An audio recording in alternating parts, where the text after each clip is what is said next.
Okay, guys, we're we're good to go. This is our eighth session of this campaign. Believe it or not. So a couple of our guys are not here today. Nottingham and Ajax are both sick. I'll play their characters for them, but you guys are the whole party will continue into doing whatever you guys want to do together. So previously in the GodBreaking, after a full day of travel, leaving Amberbrook, the adventurers settled around a campfire to plan their course of action. With Amberbrook behind them, West Vane, the capital of Hasselin, seemed like the most logical destination. So they traveled on, and after several days of peaceful travel, they stumbled upon an ambush set upon them by a pair of illusion casting females. Quickly turning the tides on the encounter, they managed to defeat the green hag Lachesis. However, her partner in crime, Uvenza, managed to escape the scene. The party deftly tracked her down, defeating some of her henchmen in the process, and found her lair. They walked into this illusion-filled cavern, and last week's session ended after a heated battle between some jackal wares and a large healing troll. The party defeated them and were sitting in the cave entrance to Uvenza's lair. The music, let me paste that in real quick because I always forget, is in TeamSpeak right now.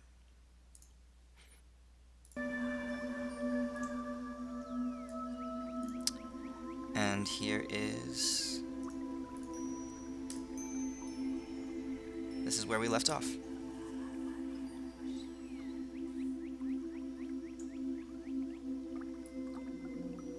Okay. What do you guys want to do?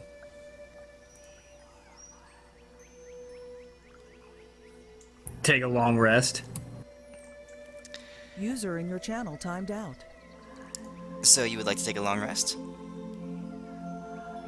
I think we should go back to the safety of the woods first and rest. You can certainly try that. This is you saw Uvenza and her attendants go into the back through this back passageway at the rear of the room, which is right. The entrance is right about there on the map. You're not exactly sure where they went, or even if they'll be there after 8 hours go by. Oh. Check my...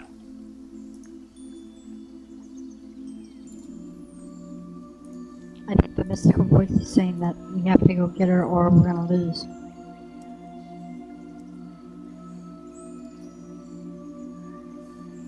Eight hours is a long time. I'll just say that. We could do some healing and then go in there. Alright, so what do we think the chances are if we just run out of this cave, hide for 8 hours, and then come back? All that... I think they're pretty nil.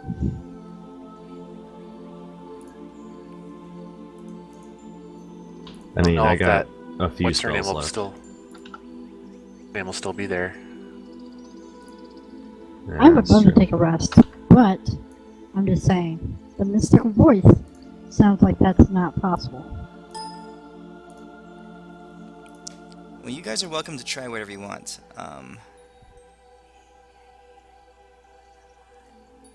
And depending on where you take a rest, and that might make a difference. I got a heal left. I can heal somebody. I mean, for some reason, I think this thing's gonna be a little bit longer.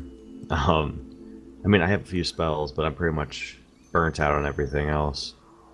I mean, we could keep going, or I mean, if we want, we could try to hide, like just get out of the cave.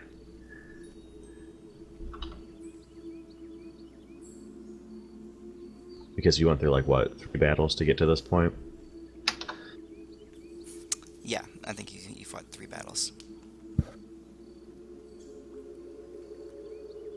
I don't know, what do you guys think? I mean, we could do the whole thing of keep one or two people on watch at a time while everyone's resting, so it'd take like 10 hours, but No, you could still keep it on 8 hours long if you oh, is set it? watches. Yeah. I mean, what do you guys think? I can go either way.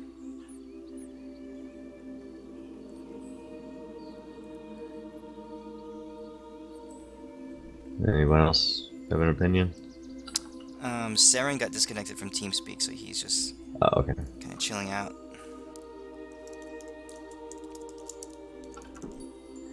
What about you, Euphemia? As I said, I would like to have a rest, but the mystical voice sounds like it's gonna punish us if we don't, or if we do. So, whatever you guys want to do, I'm just saying, I think we're screwed no matter what we do. You guys are in the entrance to her lair. Yeah. That's what I was thinking, since we're at the very beginning of it. It's a whole lot safer probably to do it now than to try to backtrack halfway through the whole thing.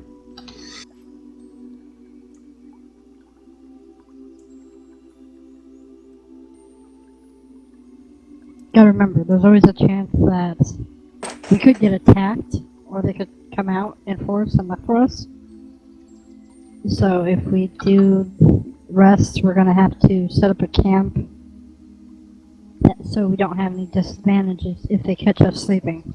In other words, Yeah. everyone will sleep in their armor and have Oh, their yeah. weapons ready and That was the all that plan. stuff. Keep people on watch and all User that joined stuff. your channel. And there's always Sorry a about that, chance guys. that she's gonna slip out with all of her stuff, and we'll just enter it when we wake up, and there's gonna be nothing there. No gold, no treasure, no people, nothing. That's a very big possibility. I mean, Well, we I would- save the game right here and then go in. yeah, we could do that. Okay, where's the save button? I'll go look for it. Keep looking. Seren, they're trying to decide whether or not to try to take a long rest. It's about, let's see, you would have tracked them early in the morning. It's probably early evening right now. We're talking 4 p.m. maybe. Well, I mean, If we, I was really this character, I would say that it's not worth our lives to go in there in our current state, because we are kind of fucked. I mean, I'd probably say the same. If they want to go take their treasure and move it to at least like a less secure location, we could always follow like the footprints and track them down. It'd probably be even easier, but I highly doubt they'll do that. Or Well, they what can we just can open do- up a portal and we can never see them again. Well, if they can do that, we're already screwed. So Very true. I wonder if I could, before we took a rest, if I could look around the temple outside and like make sure I understand what everything looks like, so that when I come back, I can see if people have passed through. Yeah, that's not very hard for you. You're very in tune with your environment. You notice the natural pathways that people would take if they were trying to leave the area, and you make small mental notes where a certain rock is, the placement, the number of twigs on a particularly vulnerable small plant, that kind of thing, in certain highly probably more optimal areas for people to walk through. So you do make a Alright. mental map of the area. Alright, we can do that. all right, so nap time. You guys want to try? I'm Outside. down. Yeah. Okay.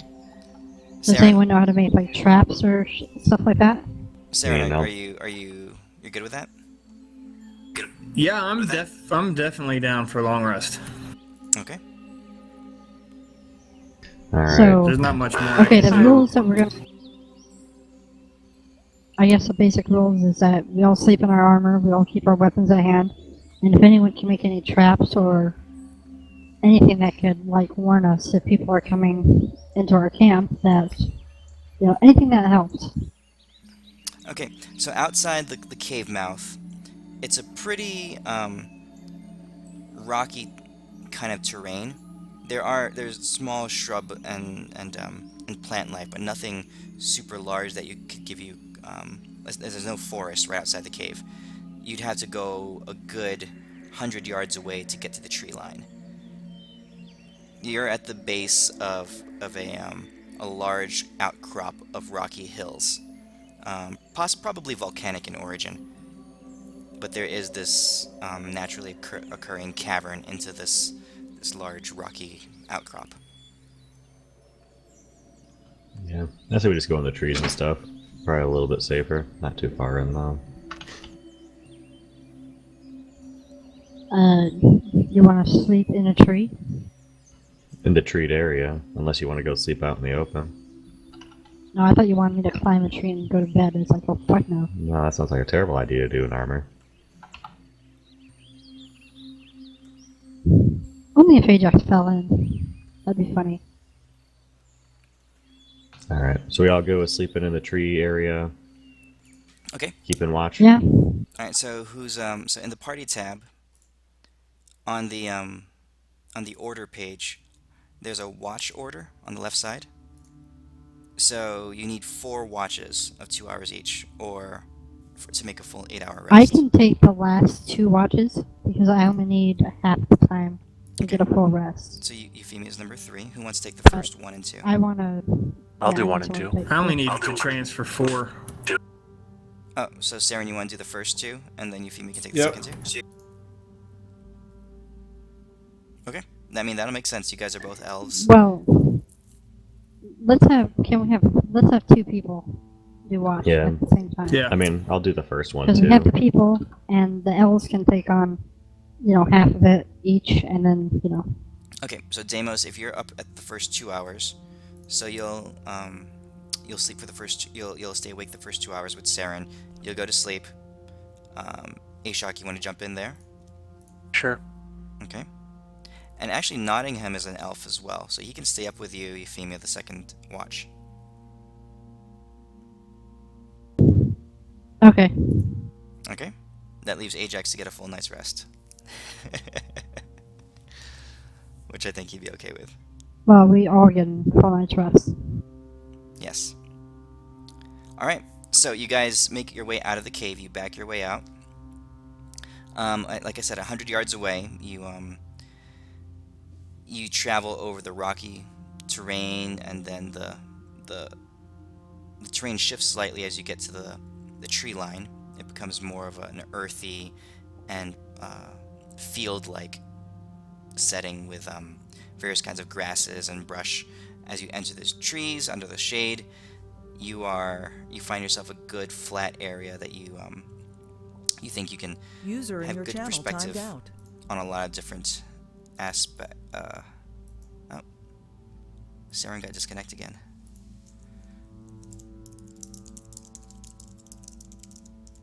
Ashok, can you create any ranger traps or anything like that? User entered your channel. Just looking at my inventory, I usually have a or a chain trap, but it doesn't look like I got one this time. Well, can you make trip lines or anything that would make noise if people tried to come in? Suppose I could have, with the brush and stuff. Okay, roll me a survival check.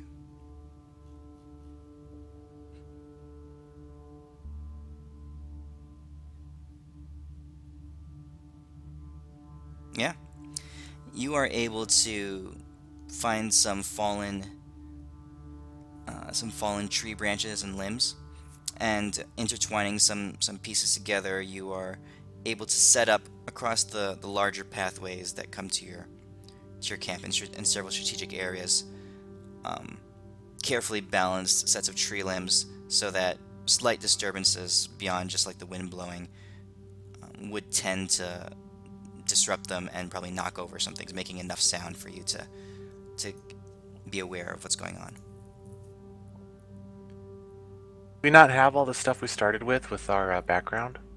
Oh no, Oh, we You don't guys- because we you guys were completely dead and had nothing. died. Yeah. That would be why. Okay, I need to go shopping. Okay. So you guys set up camp. You pull out your bedrolls and kind of tucker down for the night. The first watch goes by, the first 2 hours, pretty uneventful. After that, Deimos, you head to hit the sack, and Seren is up by himself, I believe. No, Ashok wakes up. Shouldn't there be? There should be 2 people. Yeah, Ashok wakes up. Ashok and Seren, both of you roll me perception checks, please.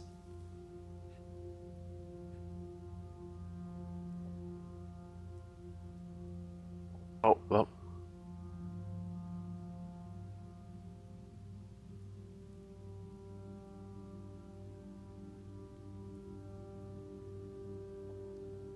Okay, Seren, can you roll me perception as well?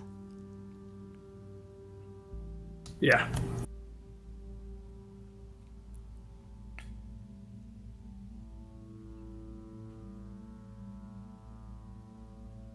Okay. I see middle. Yeah, Ashok, you rolled well enough. You see some natural wildlife starting to move through the area. Off in the distance, you can see a small herd of deer passing through. Looking at the cave mouth, it's 100 feet away. You being a ranger and having more keen eyes, you're not quite sure, but you think you might see a little bit of motion at the mouth of the cave. But it's not moving around, not extending far beyond the cave at all. That's not where the deer are at, right? No, the deer are in a completely different direction. Well, I'll notify the other watchmen. I'd like to eventually stealth and get closer. You're gonna try to go out there? Oh, I want to notify the other watch Okay. first. Now, just so you know, the rules of a long rest are you're allowed to keep watch, but if you actually start getting active, you won't get the benefit of a long rest. Okay. Okay. Oh, could I at least like get a little closer and like that? I mean, how much activity can I do? You could take. I'll let you go. Say, 60 feet from the camp. Okay. Okay, so you head 60 feet towards the camp. You're able to close in a little bit more. You notice a couple of jackal wares kind of sniffing around in the cave mouth. They're looking at the corpses of their fallen comrades. They're investigating all the different. There's whole stashes of random trash and paraphernalia inside the cave mouth that was either ransacked or stolen or accumulated over time by this creature and her minions. So they're going through things, just looking to see what's missing. They're basically taking inventory and trying to figure out what's going on. All right, I'll tell who's on watch with me. Seren. I'll tell him. Okay.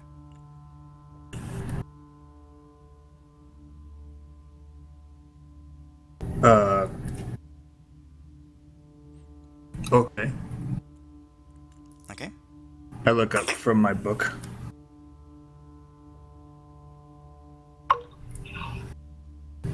Okay. After a good 15 or 20 minutes of that, Ashok, you notice that they've stopped looking around the front of the cave, and they've retreated back deeper in. Okay. Okay. I'll let the when I get relieved, I'll let the next watchman know. Okay. Another couple hours. Your watch finishes, and the couple hours goes by. You wake Nottingham and Euphemia. So they're coming up to relieve you too.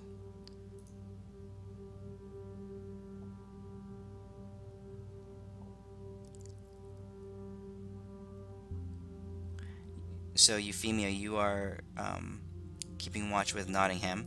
Seren and Ashok, you go off to sleep. Euphemia, roll me a perception check, please.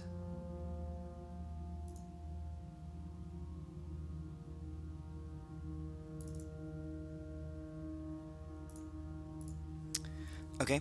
You're starting to notice some more commotion out the front of the cavern. You exchanged information with Ashok before the shift change, and you see those two jackal wares again starting to explore outside from the cave. They're looking out. They're walking out. It looks like they're trying to pick up some hint of where you guys went.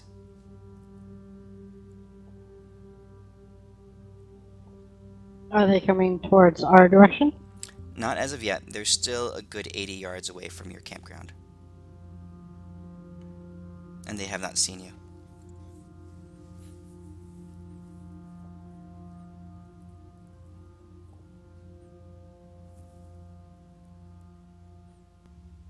No, I'm gonna keep quiet until they become, like, I'm in trance at this a point, problem. right? Yes, you're trancing, Seren. User in your channel timed out.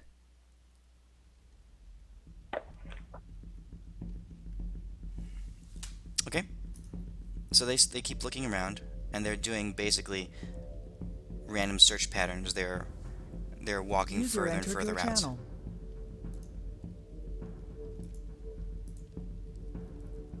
It doesn't seem like they have any sense of where you are. You guys did a pretty good job of hiding your tracks with a ranger on your side.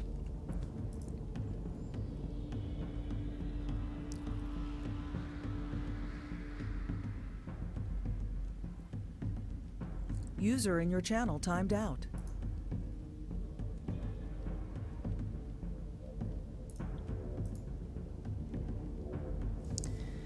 After some time goes by, you're into the final watch. The jackal wares have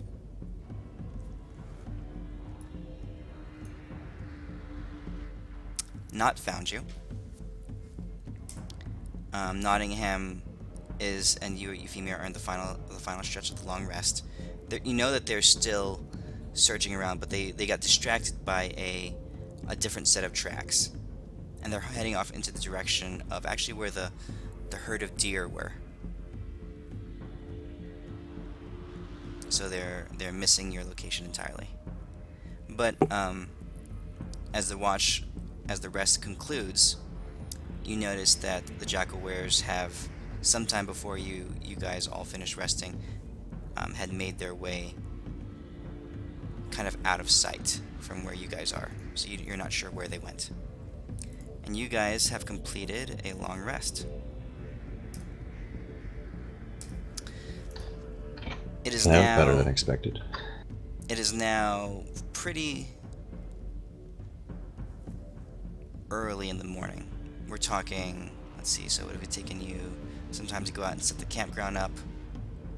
You know, it's more like 3 a.m., 3 or 4 a.m. The stars are shining bright in the sky. There's a lot of moonlight, so it's not completely dark, but you guys all awake. What would you like to do? How do I roll for the wand with magic missiles? Roll a d4, I think is what it is, right? I put it in your actions tab just to keep track of it easier. 1d6 plus 1. Okay, so roll 1d6. So give yourself 7 charges back on the wand. Basically, you recharge everything. Yep. Yay. User Okay. joined your channel. Okay, That's my oh shit button. what would you guys like to do? That it's almost daylight. It's 3:30, 4 o'clock. Daylight will be coming within the next hour. The sun will start beginning to rise, but you're still seeing significant starlight and moonlight. Maybe we should wait till I can see. I say we go into the cave. If we're gonna go in there anyways, might as well go in now. You got those goggles, Well, Ashok. I got those goggles, so I guess I can do that. I'm gonna follow you guys. I can't see very well in the dark. Well, it doesn't matter because if we're gonna go into a cave, it's gonna be dark anyways, whether That's it's in true. or out. Oh, okay. Alright, that's fine. Seren, how's your connection doing? Are you here? I think I'm better. Okay. Ava kind of rolls out of her bed, out of her little bedroll. She stretches and yawns. She looks around. It's pretty much the middle of the night, but you guys went to bed fairly early. And she smiles at you. I'm saying, I believe I'm ready for another day of adventure. How are you doing, Uncle? That's good to hear. What did she just tell I've you? been kind of worried about you. Did anything happen during the night? Were we found? I don't think so. If we were Um, found, I think you would have noticed. Yeah. You have to understand, I don't I get lost in my books, and I can't say I'm the best to watch. But as far as I know, no, we're all okay. Ava smiles a little sigh of relief. She turns to you, Euphemia, and she says, Uncle. I called him Uncle. He's been a friend of our family for years. My father knew him back when he was a young soldier. I was there the day she was born. Okay, I don't know. Oh, see, who are you again? Just go with it. Your name is different than in game, so I have no idea who you are. He's Serendeth. Serendethria? Velandarius? Oh, okay. Yeah, the wizard, the elf wizard. Okay? So, Ava stands up, she stretches, she yawns, she says, Where to now? That's a good question. Where to now? Let's get in that cave. Okay. You guys make your way back to the cave. And you hear a skittering as you approach the cave. You see the two jackal wares. They're alerted, they see you. You both are about 40 yards from the cave entrance. But they start making a mad dash towards the cave mouth. I'm gonna cast Chilling Touch on one of them. Can I get a shot off? So, here is the cave mouth. We're going to say this is not to scale, because this is just a piece of parchment. Okay? You guys, I'll just put the ones that are in the party here right now on the map.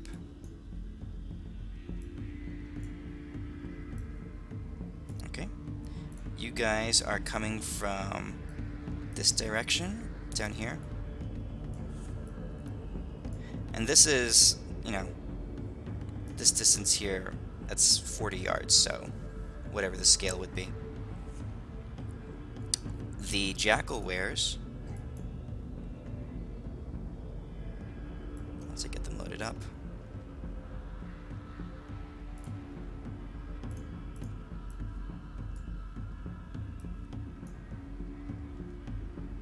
are over here. And they saw you, and they were coming from the other direction, and they're rushing for the cave mouth. They're going to try to get there faster. Since they startled you a little bit, they'll get their movement first. We'll just say that, including a dash, they're able to get that far. Ashok, what would you like to do? Can I shoot one? That's really far away. Let's see. With your longbow, let me see here. Some quick math.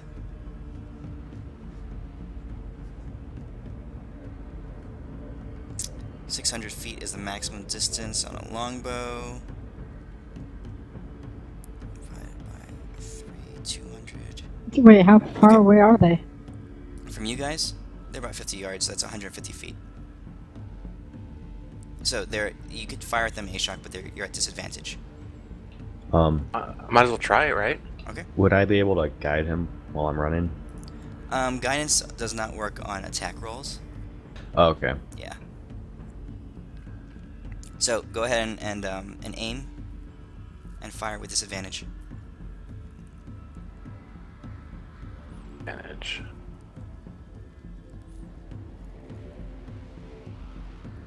Okay.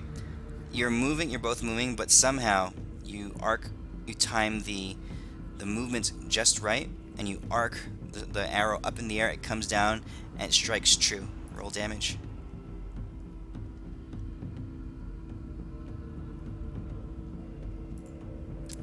But as you remember, jackal wares are completely immune to physical damage. Oh, I should have equipped my magical arrow. Whoops, my bad. All right. Any of you want to do anything else?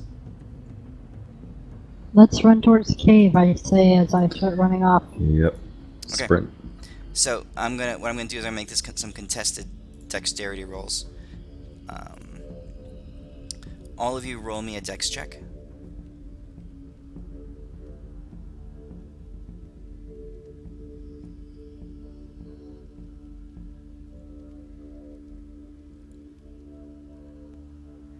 Can it be like acrobatics or athletics or something? No, this is pretty much just pure physical speed. So just straight dexterity. And we just woke up, so that's why. Okay, let's see what they get. Okay, well, not much better. Jeez. All right. So that round was pretty much even. You guys make it about that far, and they are pretty much equidistant to the cave mouth from you. Go ahead and roll me another series of dex checks. And if I get a moment to shoot in between, can I do that? Would you like to? You'd like to. How are you doing on arrows? I've been tracking most of my arrows, but like I don't want to interrupt the game to ask if I find any. Like, so I've been like just covering as much as I can. Okay. For the sake of the gameplay, let's say you have 10 arrows remaining. We'll go with that. What I have on my sheet. Yes, I just added them to your sheet right there. Yeah. Well, that's a I much would like better to round. be able to cast a spell when we're getting to 60 feet out of them too. Okay, so you guys start rolling. Much better round for Seren and Deimos. Ashok, dex check. Okay, as a whole, you guys beat them out this round. You are beginning to get close and closer. And they were not Are they able in to spell range? cover as much range. They are now, yes. You can go ahead and get one cast I'm gonna off. cast Chilling Hand. Okay, target it and roll it. Are we just firing at will, kind of a thing? You guys can have one action per round. Okay, I'll fire an arrow off. Okay, the combination of your two cantrips, Deimos and Euphamia, the Sacred Flame and the Chilling Touch fly out, and this one Jackaware drops to the ground. So we strangle and burn him. Hit the other one with my magic arrow. Okay. So did you check? So the way I built it into your character sheet, you can check off one of the magic arrows, and there should be an ability thing to actually apply the modifier to you. Did you build my blade song for me? I added the, what did I add?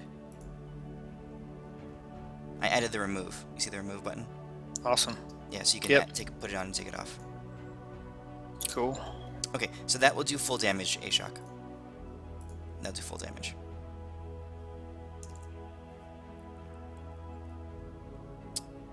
And Seren, since your bow is not magical, he resisted all the damage. Okay.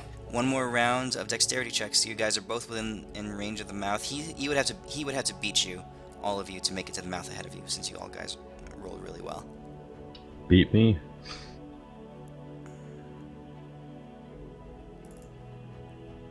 Oh, okay. So, Seren and Ashok, the two of you managed to make it to the cave mouth first. Euphemia and Deimos, you're a little bit behind, right when the Jackal-ware hits the cave mouth. What do you guys want to do? Can I cast another Chilling Touch? Can I let's would do probably Ashok and want to. Seren.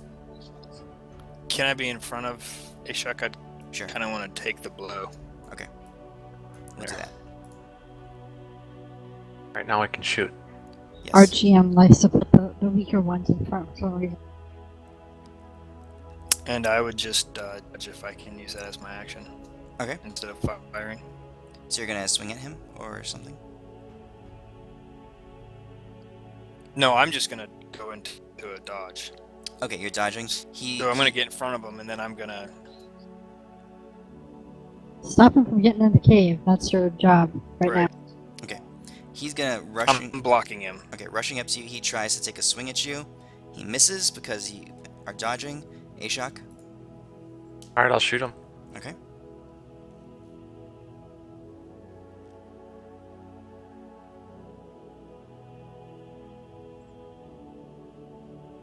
That's a hit.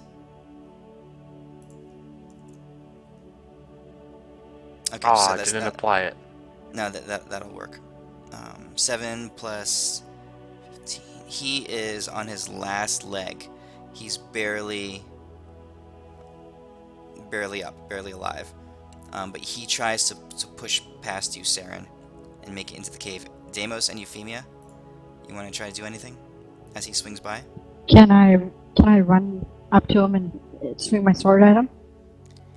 You cannot. He's just out of your range because he beat you on the dex. Okay, then I'll just do chilling touch. Okay, Nice. both of you throw it Deimos out. At the got same him. time, both of you guys hit and confirm it.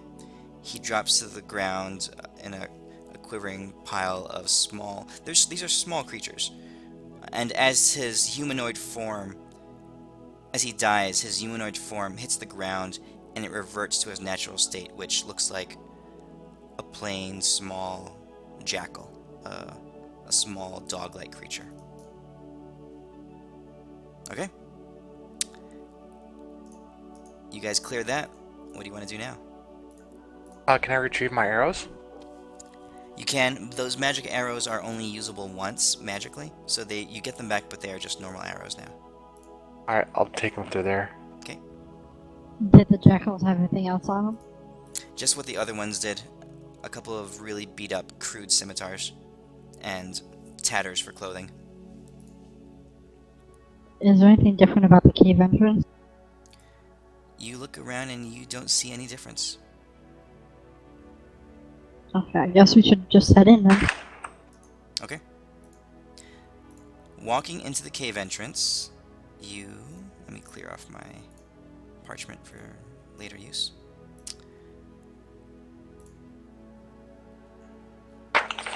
You guys all, as the whole party now, walk into the cave entrance and into that large reception hall area that you fought the troll and the other jackal wares earlier. You walk into the cave mouth in the back, and what you see is a long tunnel, a naturally occurring kind of tunnel ahead of you. And from where you are, Euphemia, you have 120 dark vision. You can see that it's longer than 120 feet. So you all step into this Okay, I cave tell them mouth. that. Yeah. And you start walking. I'm gonna pick up a rock and then put light on it, just so I can see. Okay. So you guys have 30 foot of dim light, of bright light, and I think a little bit more dim light beyond that. You guys are all walking down the tunnel.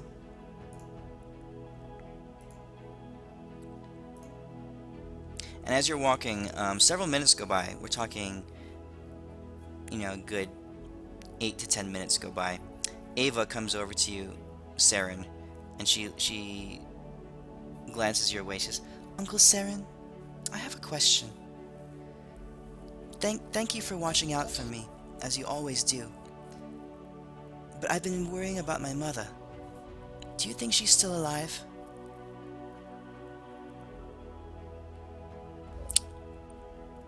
I do believe she's still alive.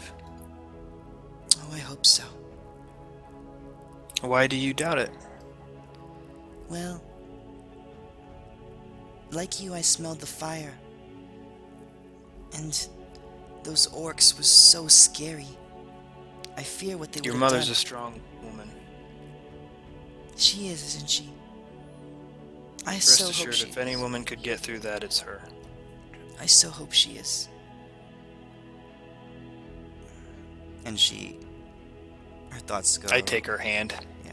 If thoughts go she'll back to allow her me, I'll just father. take her hand. Yeah, she lets you take her hand.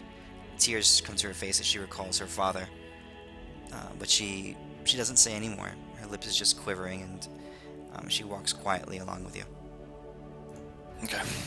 Okay, you guys walk a little bit more, and the cave turns. The tunnel turns a little bit, and you find yourselves walking into this larger cavern.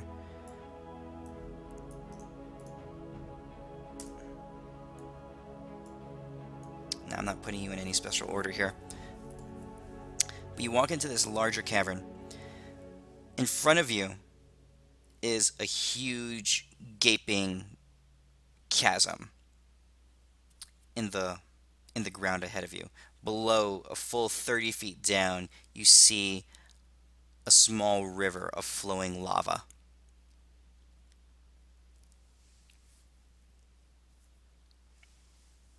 No bridges or anything? None that you can see. What you see is what you see here. Just see blackness. Can I pick I'll up just move. what's the floor made of? The floor, right, that you're staying on is rock. Ashok, you can't see this picture? I see us, but blackness all around our party. Oh. Okay, it's a full... Yeah, it's a full image. It's supposed to be one of the files that didn't share well with you. Let me see here. Did I don't have a mask on this. Let me just try to clear the mask. Is it in images? I can try to read. There. Can you see anything? It's called Loading. map. Ah, I'm getting that cache error again. Yeah. I don't know what causes that with Fantasy Grounds. I get that sometimes when I try to load into other people's games.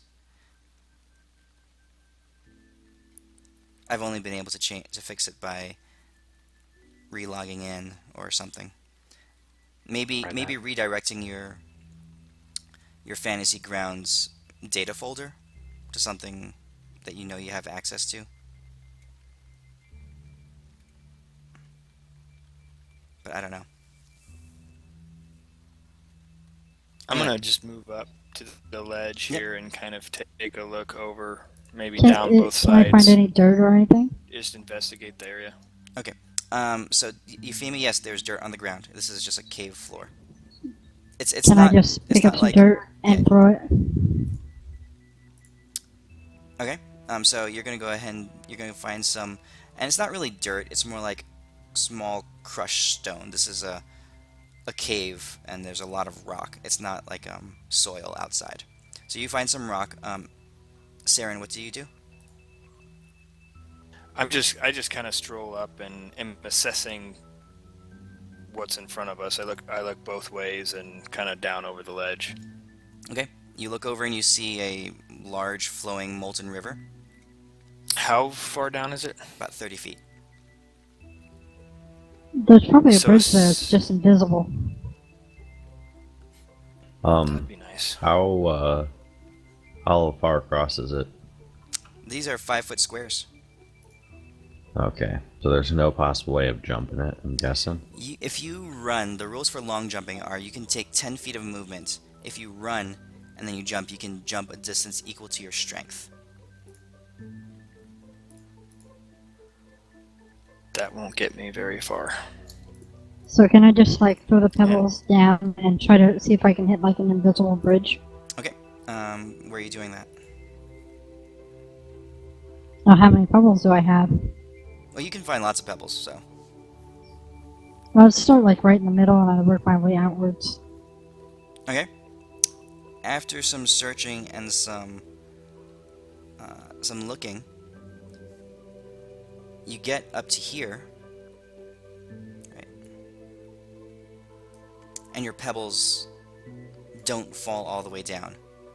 They bounce and they scatter directly in front of you, and they're held in the And air. I'm just gonna almost start invisibly.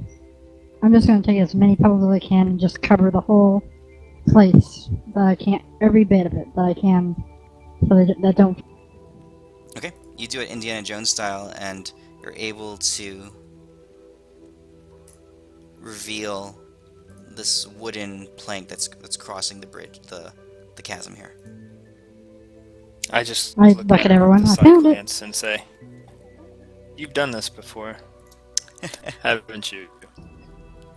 Okay. Well, we are dealing with an illusionist.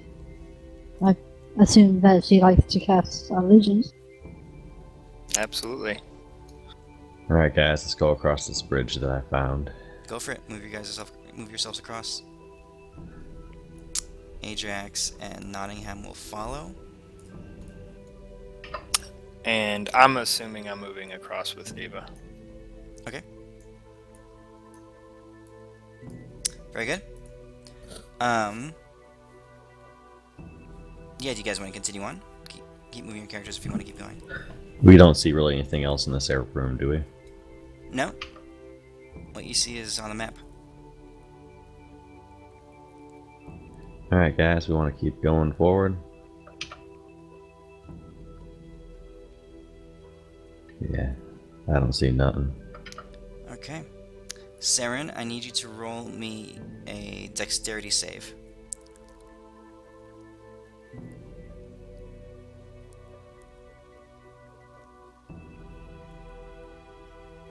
You know what? I was still dodging because of the effect. I didn't get attacked, so the effect didn't. Gotcha. Here, let me... Or I wasn't in the tracker, so. Yeah, so I remove that. Roll it one more time, just for fairness. Because as you and Deimos, I need you to roll me a dex save as well.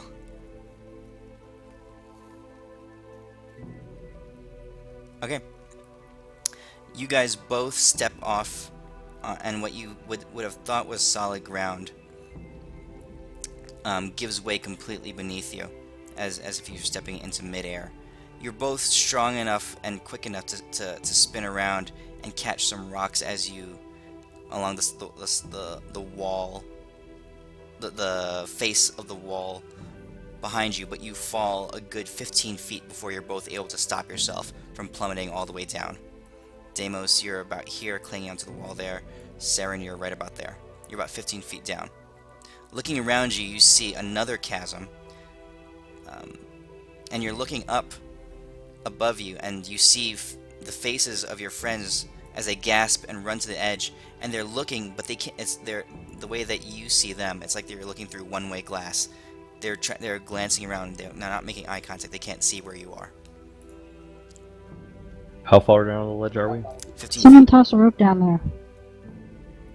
Any of you guys have rope? I do. I got think. rope. Okay. Throw the rope up then. Okay. So Ashok, you All right, pull. well, they throw the rope down. You pull a line of rope. You just toss it into the middle of the floor, and it disappears in the middle of the floor. And I'm going to yell to move it left or right till Yep. it gets to us, till we can Okay. grab onto it. it comes to where you are, Deimos. I'm going to let them know I'm going to grab a hold of them to pull me up. All right. And after a little bit, you are able to climb your way up to the top as Ajax and Ashok both grab onto the rope and haul you up. It doesn't take much longer for Seren to get up as well. You guys made it all the way up safely. Okay. I'm gonna get some pebbles and try to find the other side of the chasm that's real.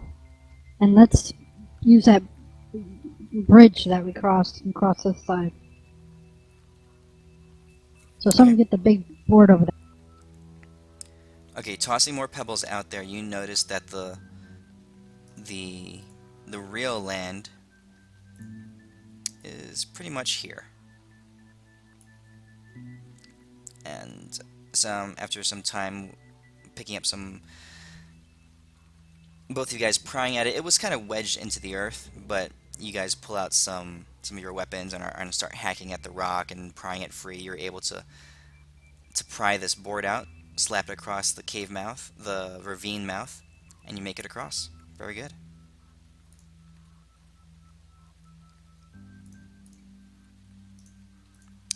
Very good. Okay, you guys continue on.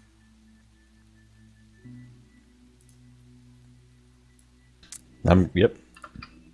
Okay, let me swap maps here.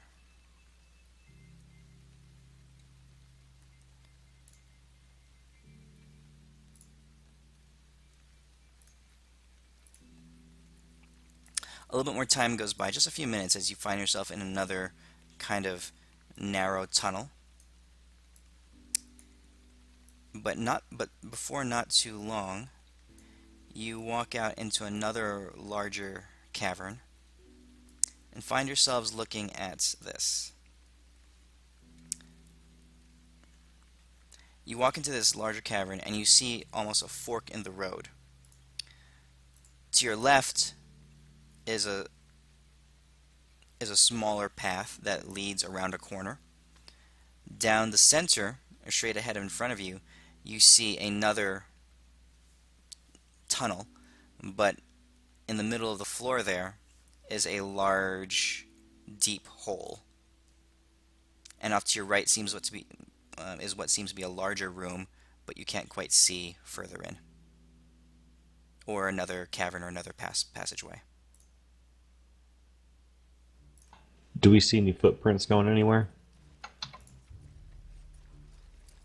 You want to roll me, let's see, tracking would be survival. Let me survival check. You do. You see footprints leading straight down the middle. Alright, guys. And you see smaller ones. Actually, you do see. You see footprints going in all three directions. But the ones leading off here and here are smaller, and there's definitely less of them. The majority of the traffic was headed in this direction. Alright, I relay all this information to the party to look at their feet. So the were-jackals are probably to the north and south. That's what I'm thinking. Who knows, maybe they're guarding treasure. Can I throw It's some more pebbles definitely across the something to way? look at.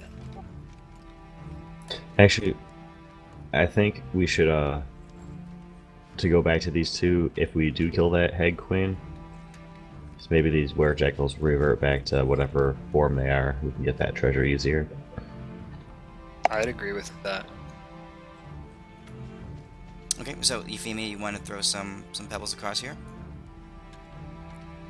Yeah, I want to put some down the hole and as far as I can down the hallway.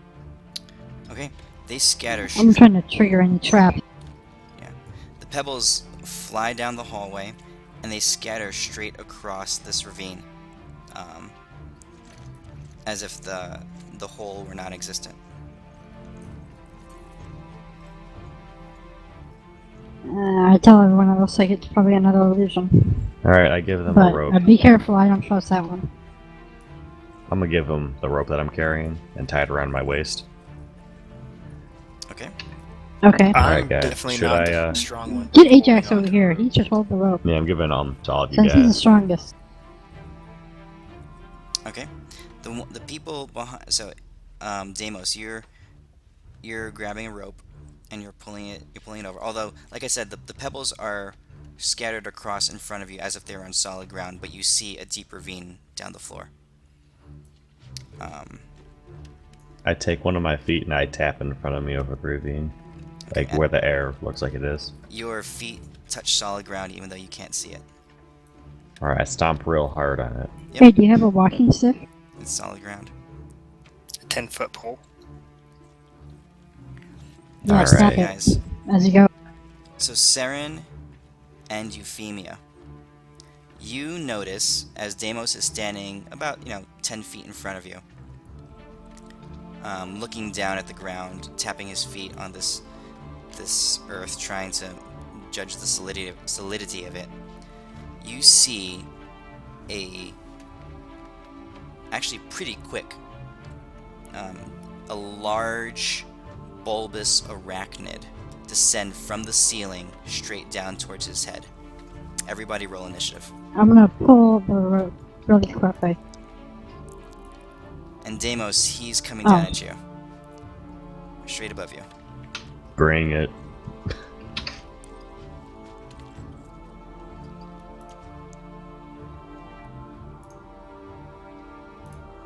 Okay. I think that was everybody, so Nottingham and Ajax roll initiative as well.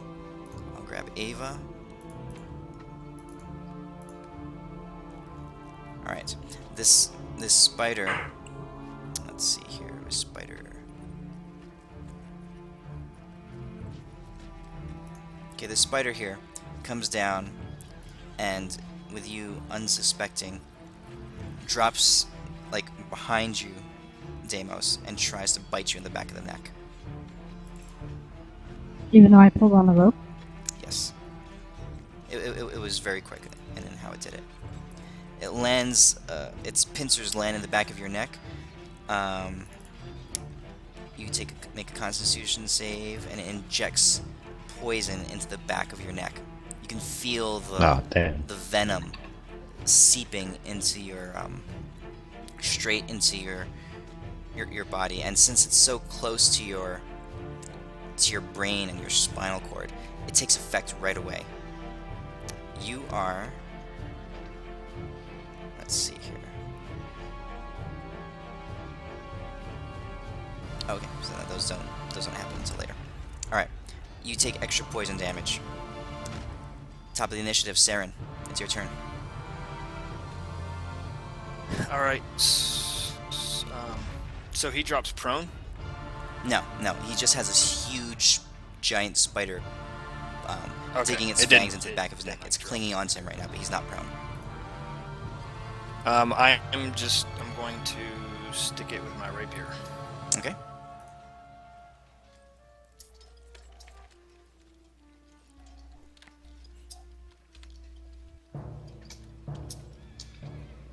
It doesn't seem to let me target it. You should be able to. Just control click it. Looks like Yeah, it was. I'll do it on the tracker. Okay. Oh, you're targeting Deimos as well. Okay, I see what's happening. It's on top of him. So Yeah, it's not. I can't target the spider There you go. on the tracker either. you're targeted. You're not seeing the targeting because I see you going on and off. There, you're targeted on it. Okay. Sorry. I don't know why it's not. I can't. Oh, there it is. It must be lagging or something. All right.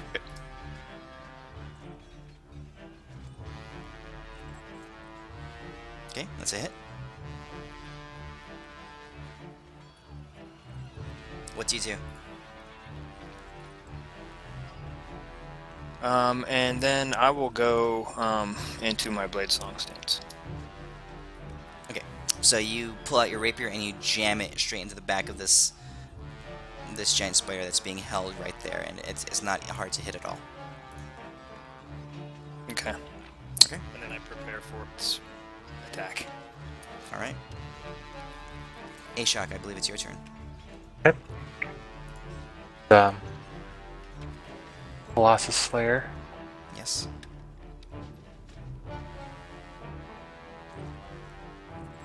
That's a hit.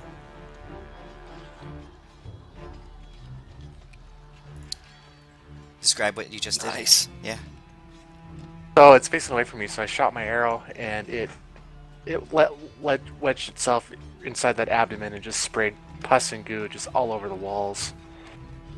It splatters everywhere, drenching Deimos in its goop. Do I feel poison in my body? Let me double check this real quick. While you're checking that, I'm gonna fry up the No, you spider and have it spider chester bomb. You said I don't? You don't feel it, no. Around, but you guys hear a skittering and noise all around you as from the ceiling start descending spiders all around you.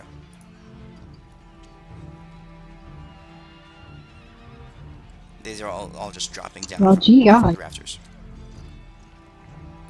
Ajax, since it's his turn, I believe, pulls out his great axe and charges in this direction, targeting the spider.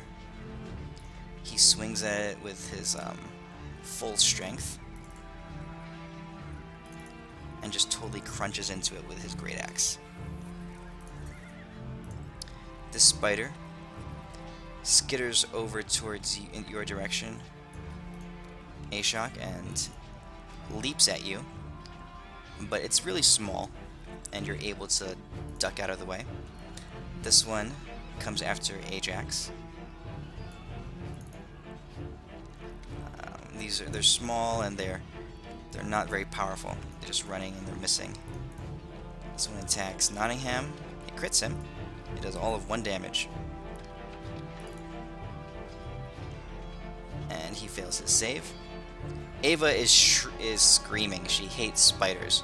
She's she's borderline hysterical as she sees all these nasty Naturally. insects come down around here. Nottingham is going to target this spider, pull out his vicious crossbow, and let loose a barrage of crossbow bolts, striking this one. It dies. He basically pins it to the floor as it was trying to attack him. He spins around and attacks the one that's on you with his second attack, Ashok. But he's not able to quite get that one. This giant spider is right in the face of Ajax by now. And it bites into him with its poison fangs. Ajax does make the save, so he takes half piercing damage there, half poison damage, but he now has to make a wisdom save.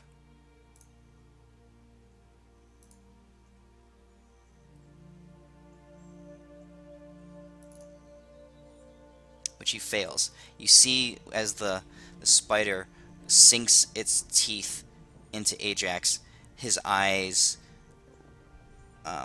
narrow, his body hunches over, and you can see the black wisps of energy seeping and leaking off of his berserker axe. Ajax is in a berserker rage right now. Deimos, what do you do? Do I see him get into that berserker rage thing? Yes. Damn. Now you guys have talked about this. You know that Told you we should have tied him up and Yeah, we left just him. gotta needs to get be farther 30 away. feet away from him. Alright, I'm gonna run over here. I'm gonna punch the little spider first. Okay.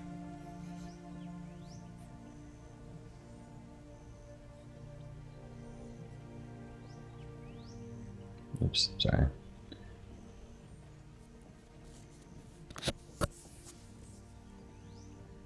You are targeted. No, yeah. Am you I are. am I targeting it? Oh, you're targeted on everything here. Let me click all Okay, your here. Yeah, targets. I'm gonna take that off. Okay, Yeah. I don't know why it happened. Sorry about that. No problem. You should be able to just target, control click it on the map. Yeah.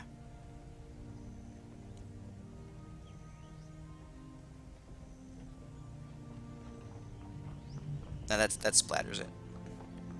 You come running by it and you just raise up your fist and make it a big pile of spider goop on the ground. Alright, and then with my offhand, I'm just gonna swing this other guy. Okay, so you're not using your shield? Oh wait, I forgot. I haven't worn a shield. Never mind. Yeah. Forget what I just did. Okay. Still using my shield. Okay. And that's me. Euphemia, it's your turn. Already? Okay.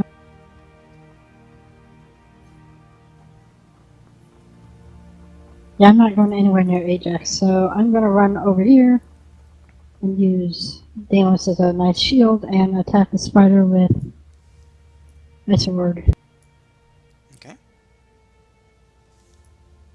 Just for fun, I'm going to use the. I'm going to make it burst into purple flame. Okay. Just for aesthetics.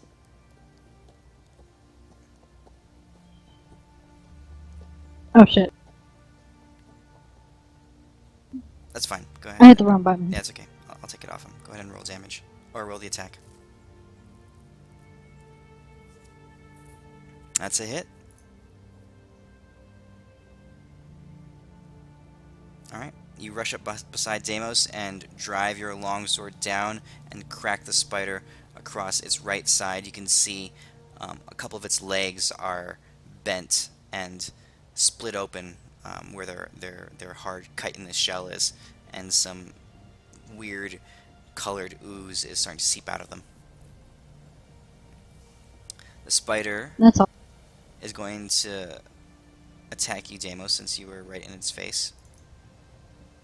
And it will miss. Seren. I'll move over to the little spider. Okay. and attack it with my rapier.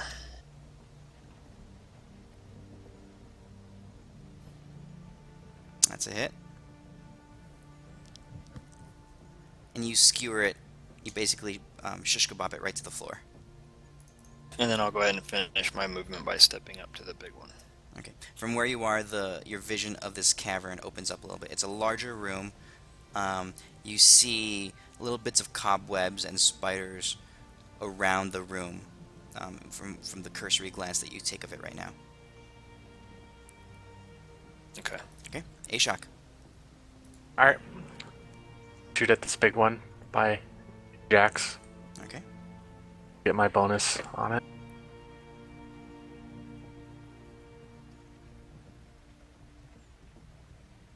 That is a miss.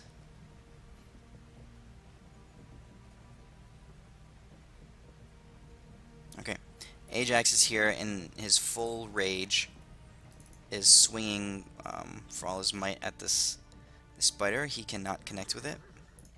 This other spider is going to keep attacking him. Misses. Ava runs in her screaming panic. She sees you, Seren, standing over there, and she rushes over to you and hides behind you. Nottingham is going to attack this spider here. He's going to kill it real quick. The small one. Yep. Splatters it, and he puts one crossbow bolt into the large one as he backs away from where Ajax is. The giant spider is going to continue to attack Ajax. That's a miss. Deimos. Deimos is still away. We can skip his turn for now. Or disengage him. Yeah, he'll... we'll skip his turn for now. Maybe he'll come right back. Euphemia, what do you want to do? I think he would kiss the spider, because that's something that Deimos would totally do. He probably would, wouldn't he? Just saying. Okay, Euphemia, you can go ahead and take your turn. I'm gonna do my purple blade attack again. Okay. That's a hit.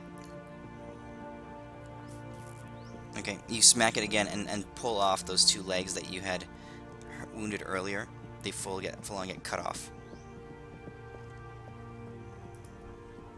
For its turn, the spider is gonna spin around, disengage, and run, skittering off into this room. Can I take attack of opportunity? He disengages, so you cannot. Oh, Seren.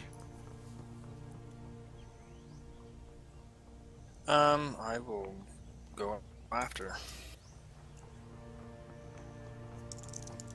oh, Deimos is back. Does he get his turn to attack it first Yeah, sorry about that, guys. Okay, before it ran away? you can take your turn right now, Deimos. The spider disengaged and ran away from you. What would you like to do? So it ran away from me? Yeah, it ran right here in this direction. Just around the corner there. Alright, are we all far enough away from Ajax? You guys are... That is 30 I feet. think Ashok is too close, right? Yeah, Ashok is too close and Nottingham is still a little bit too close. Ah, shoot. Who goes next? Plus the giant spider right on his ass. That is true. I'm gonna walk a little bit forward, and I'm gonna drink one of my potions of healing. Okay, that'll be your action to drink it. And, that'll be me. Okay, you see the rest of the room. It's a cobweb-filled room, but mostly just a large kind of small, circular cavern. The ceilings are fairly high, but they're visible to you. It's not like they're vaulted ceilings or anything. You're guessing 15 feet or so on the above you. And there's cobwebs everywhere.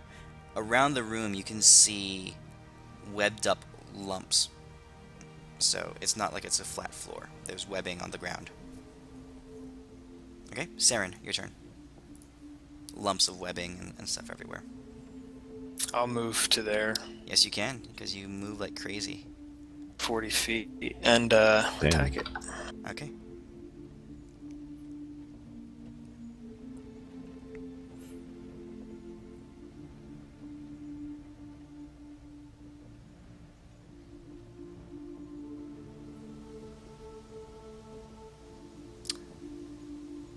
you run your rapier right through its thorax.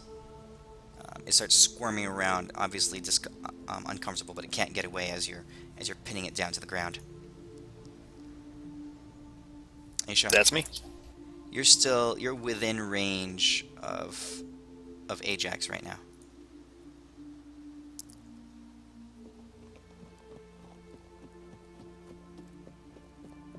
Ashok?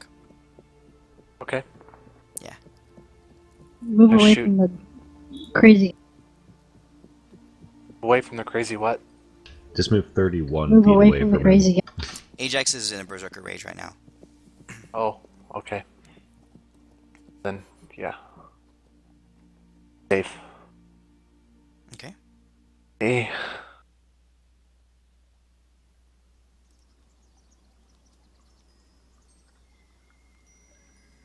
Up. This spider that's pinned down to the ground by Seren's rapier receives a sharp... Oh, no, you're attacking the one that's attacking Ajax. Never mind. Yeah, I was. Yeah. As you see it fully engage with Ajax, a fletched arrow flits through the air, and it kind of sprouts from the joint between the thorax and the abdomen of this spider, and it shrieks in pain as you obviously hit some crucial internal organs. Ajax is going to swing at the spider again with his axe and splatters it all across the ground. Ava stands over here next to... She was going to run over to where you were, Seren, but then she kind of stutters and stops in her place as she sees that you skewering this large spider beneath your blade. Nottingham is going to get the hell out of range of Ajax, hoping that he got away in time. Deimos. Alright, all I can see is just that one spider, right? Correct. Booty punch him. Okay. He's currently pinned down. Yep, there you go.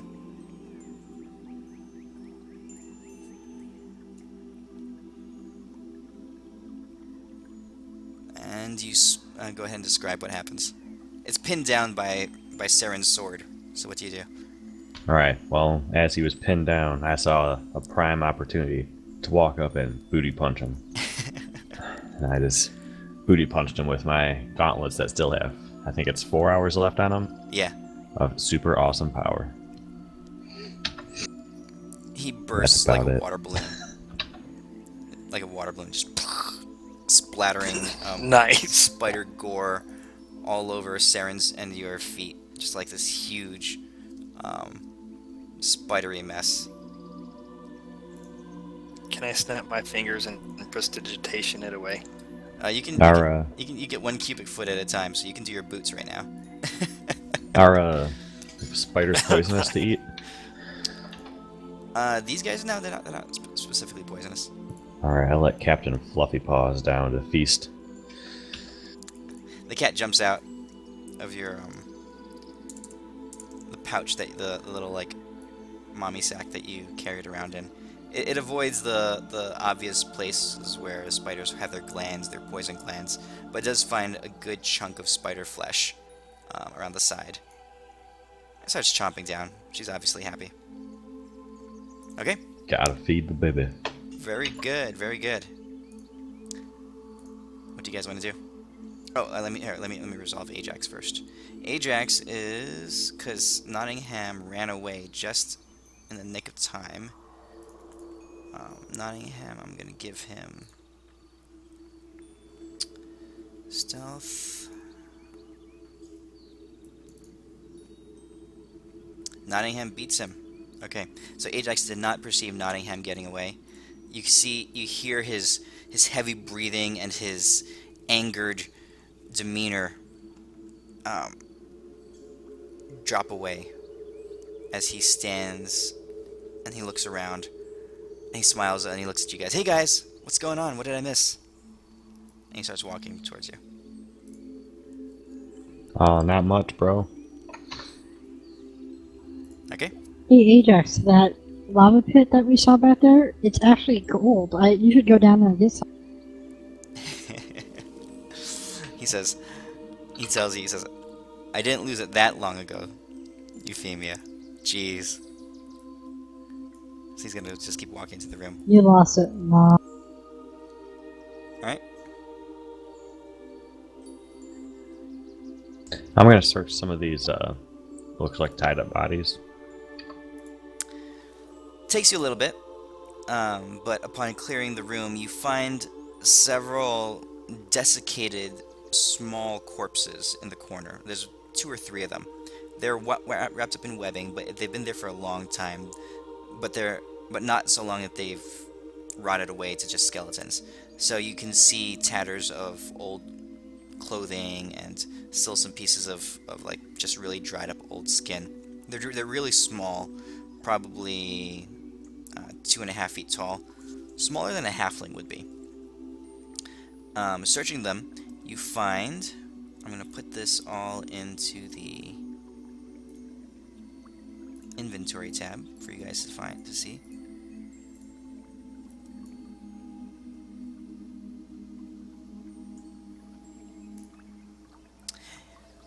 You find a quiver filled with just some basic arrows. You find a weird but interesting looking pendant. It's got 2 golden hands reaching up and clasping what look like 3 reddish ruby-ish crystals with a golden chain. It's not very large. Can I That sounds like something I should hold on to, guys. identify the pendant? Do you want to cast take some time to cast the ritual? Yeah. How long does it take, the ritual? It takes 10 minutes. 10 minutes. Okay, Is it so as long as it takes Does for a short anybody rest? need the mundane arrows? If not, I'll take them. All you. How many were there? there's 14 14. arrows. Okay, so Seren, or who's taking them? Seren? Okay. Just add them to your sheet. Yeah. This is what the pendant looks like. That's Man. pretty. That seems like a pendant that I should have. Okay. I can mount it to my chaos gem. So Euphemia, Well, I'm doing it right now, so. Euphemia, you start sitting down and concentrating on this pendant. The other item that you found was a small vial, not very large, probably 2 inches tall, with a small cork stopper at the end. And inside is this odd light green liquid. Across the front is a label, actually, with some etchings inscribed across it. Looking at it, you guys see this on the label. Alright. Can any of us read that stuff? I cannot, but tomorrow I can. I say we pick it up. Actually, one of you should be able to read it. I can read it. Says unknown to me. What is it? Serpent venom. Wait, what? Serpent venom? Awesome. We should put those on my fists, so now I have magical poison fists. You Did put you them on say arrows serpent too, I venom? think. I guess that would be a smarter thing to do, but think of how funny it would be. Yeah, you're right. That should definitely be for arrows. Why don't you put them on your kitty's claws? Oh, yes. No, see, I'm saving this giant's strength potion. We should definitely dip these paws in poison. So we got a ripped-ass cat with poison claws. You guys know that poison. It looks like it's enough for 1 dose. You apply it to a blade or some kind of piercing It has to break weapon. skin. Yeah, it has to break the skin, and it only really lasts a minute before the air kind of degrades the potency of the poison. But for that minute, you do poison damage. I say you save it and stick it on one of your +2 arrows. Okay. A good idea. So I identified it in the party inventory sheet for you. So Damn, it's gonna, 200. That's probably. That's pretty good. I'm sorry. Go ahead. It's gonna take several more minutes, a few more minutes for Euphemia to finish her identify spell. You guys want to do anything else? You'll be able to use that dose to do multiple arrows, won't you? It's one dose. It's a very small vial. Because you'll want to put it on a blade then, because it lasts for a minute. You're not going to want to waste it on just one shot with an arrow. Yeah, that's true. Is it a multiple? Like, does it last for a minute or just until it gets used once? It lasts for a minute. Oh, damn, we should probably put that on Ajax Axe then. We don't need Ajax having any other reason or ability to kill us. That might be true. Give it Well, to I say we hold on to Seren. it and we just use it as a just in case thing. Whoever wants it, put it in your inventory.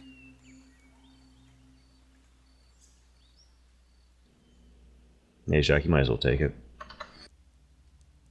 Okay. So we figure out what the pendant is? It's gonna take a few more minutes. You guys. Okay. You guys want to do anything else? I'm gonna slowly, if anyone else wants to come with me, stealthily walk around and look around the corner up top. Okay. Go ahead and move in that direction. If anyone wants to go with you, they are free to. Right behind you. And I'm quite guided while I do this. Okay. Well, Euphemia, you're sitting back there concentrating on the spell. Oh, All right. So looking around the don't corner. die. Looking around the corner, you see a smaller chamber. The ceiling is lower than in the previous room, and it's much narrower and longer than what you saw before. I'll go ahead and just reveal the whole thing.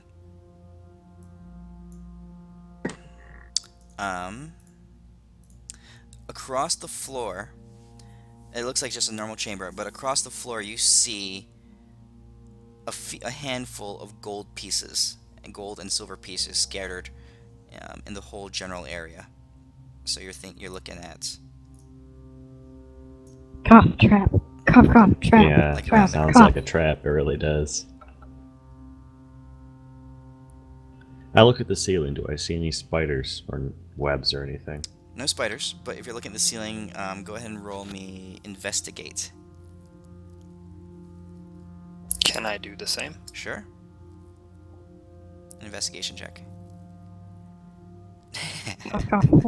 Hole in the floor. Cough, cough. Man. Okay.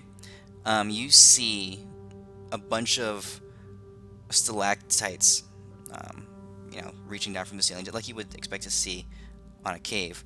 However, you notice, Deimos, with your keen vision and your glowing rock that lights this area, that some of the stalactites seem to be wired, almost as if there's things attached to them, and that it's not naturally occurring. Obviously, that someone has been tampering with the roof of this little room. All right. What do you guys think about me throwing some rocks into that as gold pieces? I think you Think kind you of should stole do that it. idea from someone. I'm not sure who. I'm throwing some rocks in those gold pieces. Okay. What kind of rocks are you throwing? Yeah, just pebbles and crap that I see. They Maybe s- a couple bigger ones. I don't know. The pebbles and stuff skitter across the ground. The hand-sized ones they just roll around on the ground. Nothing happens. I throw a couple of the stalagmites. Okay, so you break off some large pieces. As you toss them into the room, and it lands, in this area here. You see the ground that it hits, this large stalagmite that you threw into the room, depresses slightly, and all of a sudden the wires up in the ceiling, they snap, and the whole ceiling of this cavern crumbles down to the ground very quickly and very, very deadly, in a deadly manner. Just the whole room just collapses down. And you guys are staring at what is now, for you, a sealed off cavern. Oh, damn it. I just glance over at him. That's a good thing we didn't go in there. Yeah, it wasn't worth it. Okay. By now, Euphemia, you have finished your investigation, your identify spell. It is, and I'll link it in chat so the rest of you can see it.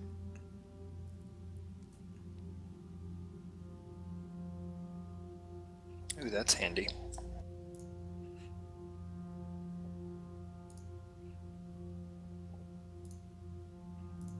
Okay.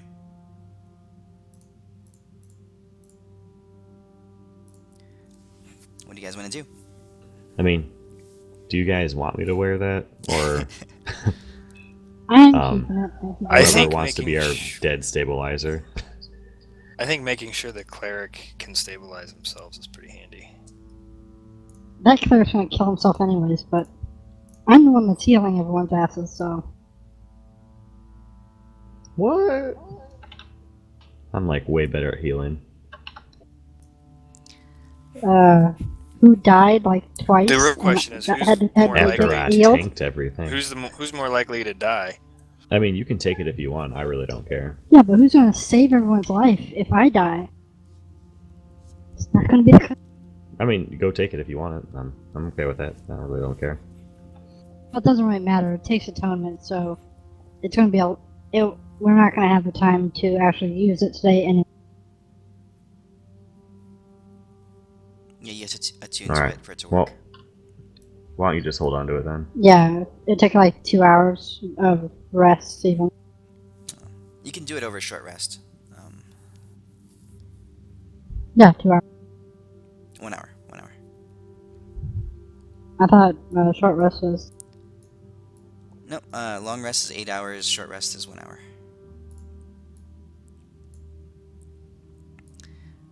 Okay, as you guys are hanging out here, and you guys are over there talking about who gets what loot, Ashok, Ava kind of just, you guys are all just sitting in this room, taking a breather for several minutes. She kind of just comes over to you and she's just trying to make conversation.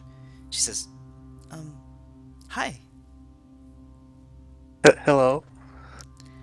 Hi, you guys got to know each other a little bit while you were in the temple, staying at the temple in Amberbrook. So you've known each other for a couple weeks now. Just, I've got a question for you. You seem to have experienced a lot in the world, and you certainly are okay with killing things. Oh man, there's been so much death these past few days. And our god Torm, he taught that we should be courageous always, but I'm so scared. How do you stay so brave when it looks like things are trying to kill you and you might have to fight back? How do you do it? Well, I do it because I don't have a choice. Either I do it or people I care about die. That makes sense. So after a while, it becomes as easy as breathing. But doesn't anything scare you? Oh, sure. But, it doesn't help to, run away from things. I suppose. Have you killed to save people that you care for? Well, I think we all do. I don't know if I could. I'm such a coward. Well, everybody has talents in different areas, and sure you have talents of your own. I suppose so. She pulls out the silver lyre that she had used earlier, the previous day. She kind of shows it to you. It's ornate. It's very nicely engraved. It's obviously very expensive. She holds it out. She says, "My father gave this to me for my 12th birthday. It's the nicest instrument I've ever owned. I'm personally partial to the flute, but I love playing the lyre at certain times, and this is the only thing I have to remember him by." Well, if you enjoy it, you should keep at it. I think I will. My father would like that. He would have liked that.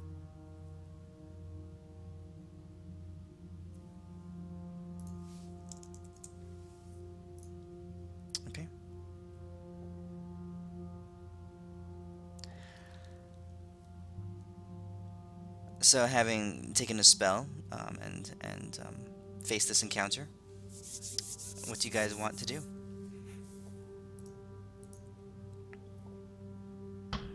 Whew. All right, guys. Should we move on? Let's go. Yeah. I missed the quote. Ashok, what was it? Oh, Yeah, kind of know. when you're pushed, killing becomes as easy as breathing. Oh. Yeah. Wait, is that from the first one? I figured you got that from somewhere. It was pretty good. Good job, Ashok. Inspiration point for Ashok Operation sweet. for good conversation there. Okay. You guys want to keep going? Yeah, I say we Yes. keep going.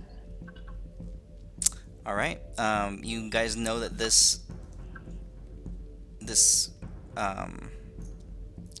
hole in the ground here is fake. It's an illusion. And unless you want to do anything else, I'd say you guys can just walk right over it. All right, and you continue on your way. All right, so let me swap maps here. Do you mind if I use one of the potions of healing and then that water skin I had full of some of that green stuff on Ajax? You were not able to get that water skin. There wasn't enough to put in your bag. Okay. Yeah. Never mind. Okay, yeah, but so Ajax has 17 points of damage on him. Ashok is fine, but Ajax is the most wounded of you. Oh, is he? Okay. Let me see, does Ajax have any potions? He has one potion of healing. He'll chug this potion of healing. 5, 7. Okay, so Ajax heals himself with a potion. For 7. So he's at 10 damage right now. Alright, you guys continue walking down the primary tunnel. And it just takes a few more minutes. This tunnel is not particularly long, but after a while you can feel the elevation start to drop just slightly. You can feel the angle of the cave mouth start to drop downwards. And eventually, after a few more minutes, you find yourselves walking across a set of steps carved into the cave floor itself. And you walk into, after a series of about 4 or 5 steps, not a ton of them, you find yourselves entering a larger cavern.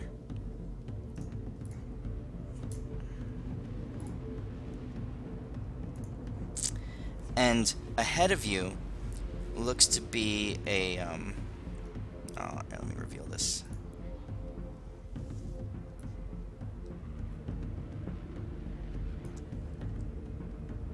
Okay. To your left and to your right, as you look down this corridor, are large pillars.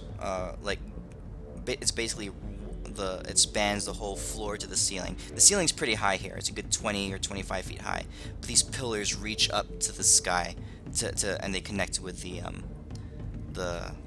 cave ceiling. So it's like there's stalagmites and stalactites that connected to each other, along to your left and to your right. In the middle of the ground in front of you, the floor is a little bit lower, and you see that water has accumulated there. From here, it doesn't look very deep, probably 2 or 3 inches, but there is a surface layer, or a bottom layer of algae that's giving it a little bit of a greenish hint to the water. To the left over here, you can see just another part of the cave, and over here you can see another part of the cave in that direction. I don't trust that water, so no one go into that. It looks like water. From here you can't see anything special about it. Across Well, the yeah, way, I'm just telling. what meets your immediate gaze, on the left right here, is a large iron door that's been locked and embedded into the cave wall, the very wall of the cave. Okay, that's right there. And to the right of the door is a wooden table with two braziers on each side, sitting on it, two small braziers. On top of the table, you see a small carving of a lioness up on, like a female lion, standing on all four legs with its mouth, its head raised up in a snarl, and kneeling in front of this makeshift altar, for lack of better terminology, is a man, some kind of creature.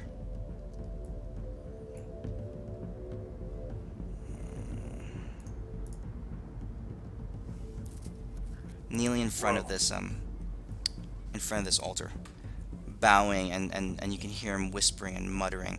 He's thin, gaunt, but he has pauldrons that are decorated and ornate with like red inscribed steel. You've got some but looking at the back of his head, you can see the surface of his skin. It's not normal looking. It's lumpy, as if the bones underneath his skin have grown in aberrant ways. So his skin is just lumpy and misshapen in some way. His shoulders are broad. His back is very lean and thin, but you can't see all of it because of the armor plating. And you see him there kneeling in front of this altar, bowing and whispering.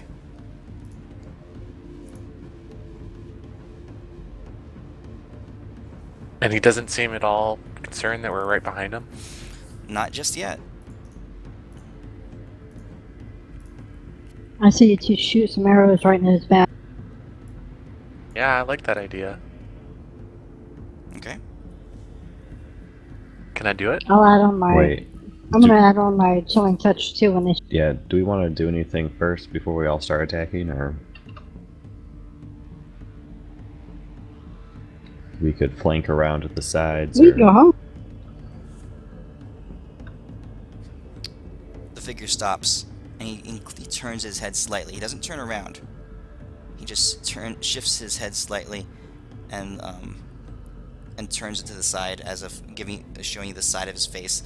And you can see that it's gaunt. The skin is gray and hugging tight to the bone. And you hear I'm this. gonna cast my chilling touch. You hear this raspy. Hold on. You hear this raspy voice come out and says, "Welcome, travelers, to the lair of my lady. All who come here meet death. Flee now, or you will meet the same." I yell out to him, "Are you the only one in this room?" I need no more than this form to serve my lady. Your lady. Alright. Does it look like he's telling the truth? Are you? He's Well, probably dead. I say we kill him. he's across the hall. You can only see the side of his face. All you have to go by is what he says. Who's your lady? I have no desire to kill, but all who would dare threaten my lion goddess deserve to die. What happens if your lion goddess disappeared? Because I have the true lion goddess. As I hold up Captain Fluffy Paws in the air. The cat looks bored and annoyed. I cast light on him. Now he looks divine as shit. This glowing lion goddess. All right, so the knight, this bone knight stands up, turns around, You can hear his joints creaking, and you can hear the clatter of his armor rattling against his gaunt limbs. And he stands up and he looks at you. His face, if you had a way to describe it or understand it, looks a little bit offended. He says, "There is no other than my lion goddess. Blasphemers, I will break your bodies and consume your bones." Rose. Everyone roll initiative.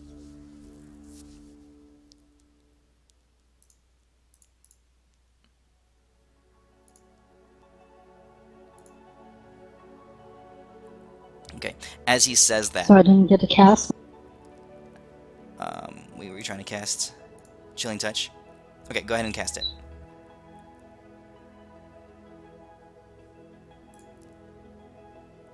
That's a miss. Oh. Okay. Was I able to? I can wait till my turn. Doesn't really What did matter. you want to do? I missed that. Like if he did anything hostile, I was gonna have You were cast talking. the hold person spell on him. I could wait till my turn. It's not a big deal. Yeah, let's wait till your turn.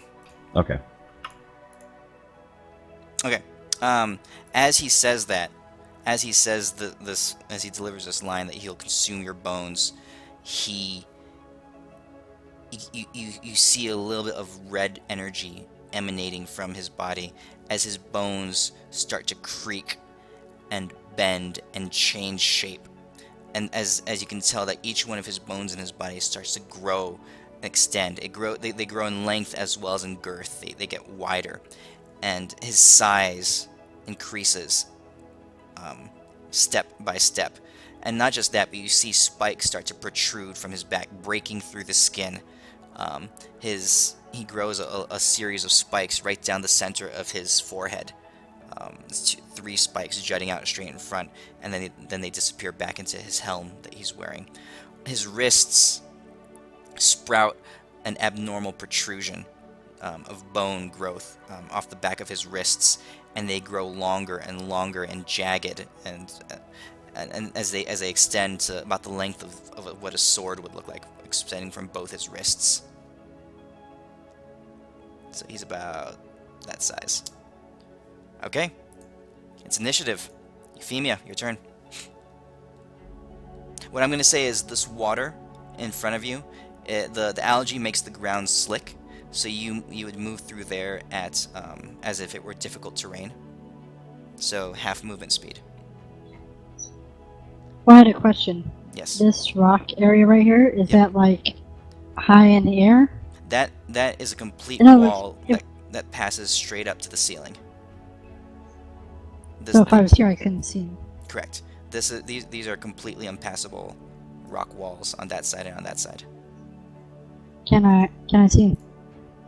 What? From where you are right now? Can I see? You can see part of him. I'd say you can see half of him. How far out would I have to be There. to That's get a full. full? That's a full shot right there. Okay. Do I know if is he undead?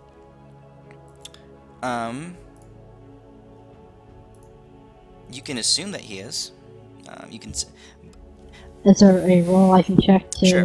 know? Roll me an Arcana check.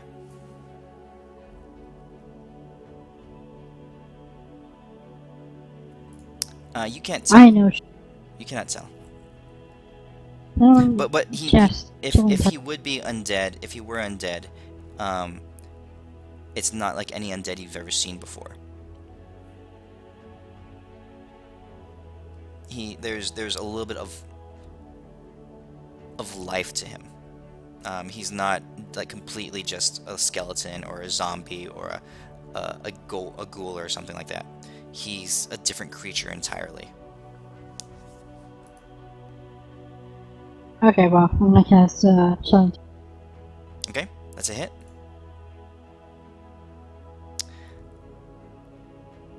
Oops. Your bolt flies through the air. Here, screw this up.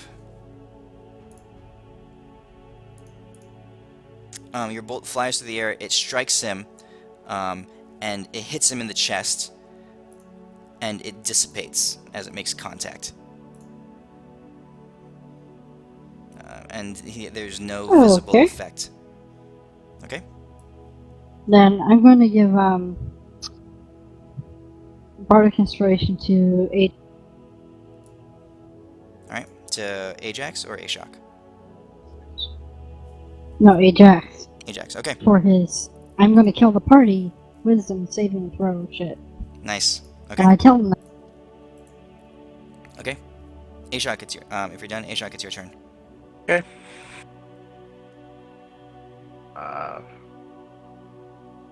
Be here. I can hit him first. That hits.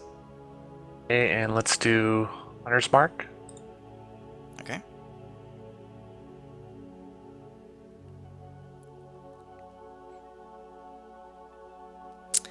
Your arrow flies through the air. It clatters off of his torso. You're gathering that there's more than just armor in front of him. There's a thick layer of bone and something else, some kind of magical ward that I want. is causing him to take no damage. And I wonder if those braziers are, if there's any magical effect from something nearby. Would you like to roll some kind of check or something like that? Yeah. Okay, go ahead. Roll me Arcana Check would it be? Okay. Or okay, Arcana, or that would be to see if you could tell if the braziers are magical. Perception would be to see if something was like there was some, if you could perceive some kind of energy flowing to him or something like that. But you can't see anything from where he is right now. He's standing right in front of the table, so it's kind of hard for you to get vantage on it. Okay. Yep. With his movement, he lumbers forward into the middle of the room right here. That's a little bit large. I'll shrink him down slightly. Okay. And he stands there in the middle of this. Yeah, right there. In the middle of this this hallway, standing in about 2 inches deep water, and he bends over, and you can see him cross his arms in front of him. And from your vantage point, you can't see much, but the plates on his back shift and move a little bit as you hear this shrieking, otherworldly sound. And popping out of his back are clusters of bone that hit the ground and all of a sudden animate.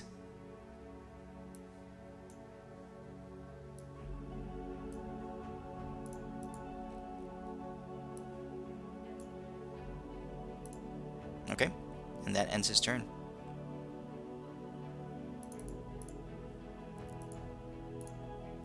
Seren, what do you do?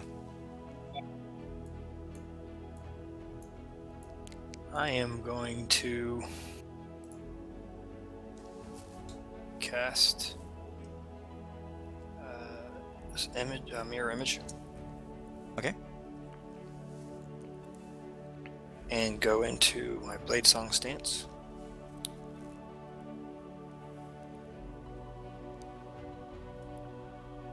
And move to there. Alright. I'll do it. Go ahead and activate the Blade Song.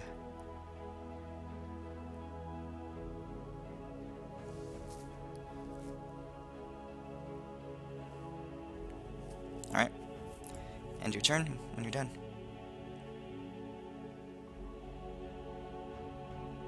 Okay, this bone blister skitters across the floor fast, almost as if gliding across the surface of the water, apparently unimpeded by the difficult terrain.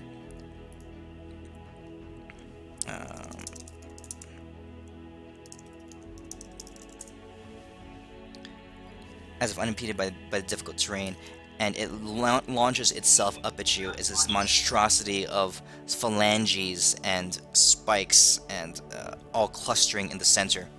It launches itself up at you, Seren, and it attaches itself straight to your collarbone. You can feel small needle-like protrusions break the skin and drive deep into your collarbone, and you take 3 He points of he actually piercing attacks damage.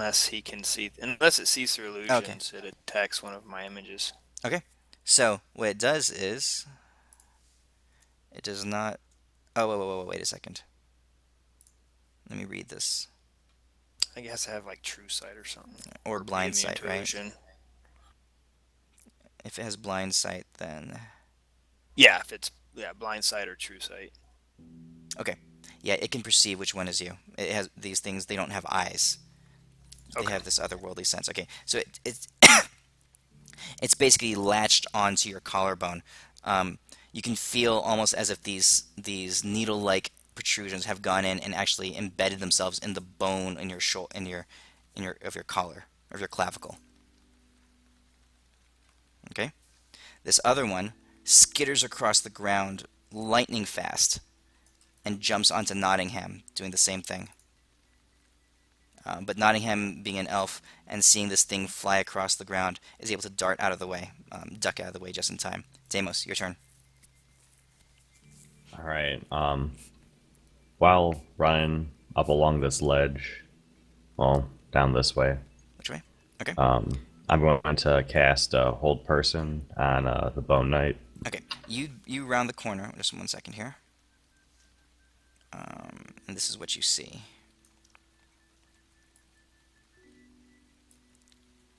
Okay. So you see a little bit more of a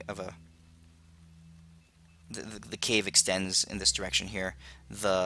This thing in the bottom left here is a small shallow pool, but it's not filled with water. It's bubbling and has this greenish liquid in it. Okay. Okay. And then I was going to cast the Hold Person on the Bone Knight. All right, go ahead. Roll it. Damn it. Okay. So your spell goes out, and normally this bone knight is humanoid. You'd expect to be able to collapse him in a psychic paralysis, but you see the energy go out, and he doesn't just make the save. It just completely dissipates once it hits his torso. Okay. He's completely unaffected by it. And then I guess I'll use the rest of my movement to, I guess, sprint to this puddle of stuff. Okay, sounds good. And you can see the rest of the room at that point. There. You see what was on the table? On the table are 2 glowing candles. Off to the sides are the burning braziers, and in the middle is this little lioness statue that he was worshiping. Maybe we should destroy that. Nottingham is going to target this bone blister in front of him and just shoot at point blank range. He misses the first time. Second time, he cracks it.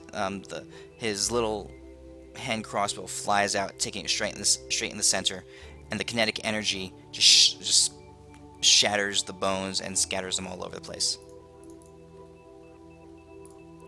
Ajax, a little bit confused by what's happening, charges up, so he gets 30 feet of movement, 10, 15. And he's going to attack this bone blister on you, Seren.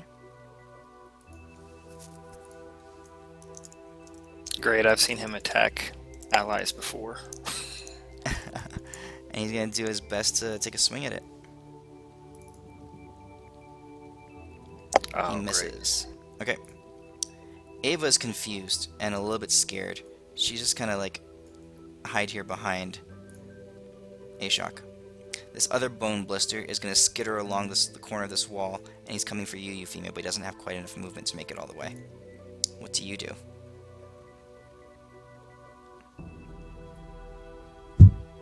Does he get... I'm going to cast. What do you- What do you cast? I was gonna cast Shatters to try to hit that table. And the, Does Okay. Bone Blister 2 go past me that I can get an opportunity attack on it? No, it's gonna skitter along the surface of the wall, along the edge Okay. of the wall, Gotcha. right here. Yeah. Okay, so you're casting Shatter near the table. yeah, on the table. Or try to get as much as the table. Okay. Go ahead and roll the damage.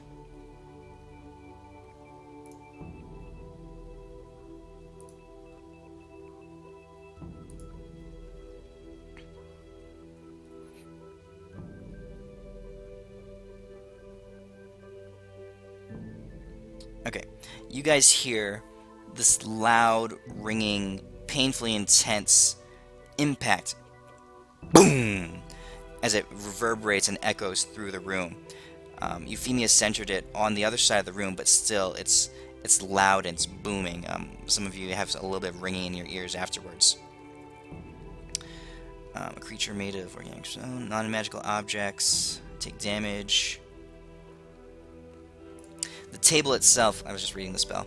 The table itself falls over backwards. The braziers on the sides crack and splinter and fall apart. The candles get snuffed out, and the little lion's statue goes clattering to the floor. As you do that, the Bone Knight freezes where he is, and he turns backwards and looks back. You can hear him seething a little bit. No! Okay. You want to do anything else? I want to move up here a little. Can I see down the hall? Yes. Okay, so you move back there. You can see the rest of this area. So basically, it's more of the cavern. You see some weird stalagmites and stalactites here, but this is all passable terrain. And then you're on the other side of this large rock wall. And I should be able to move up to right there, right? Yeah, that sounds about right. And that's all. Okay. Ashok, what are you gonna do?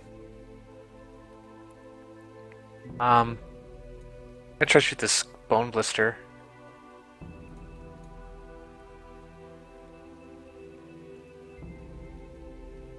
Okay.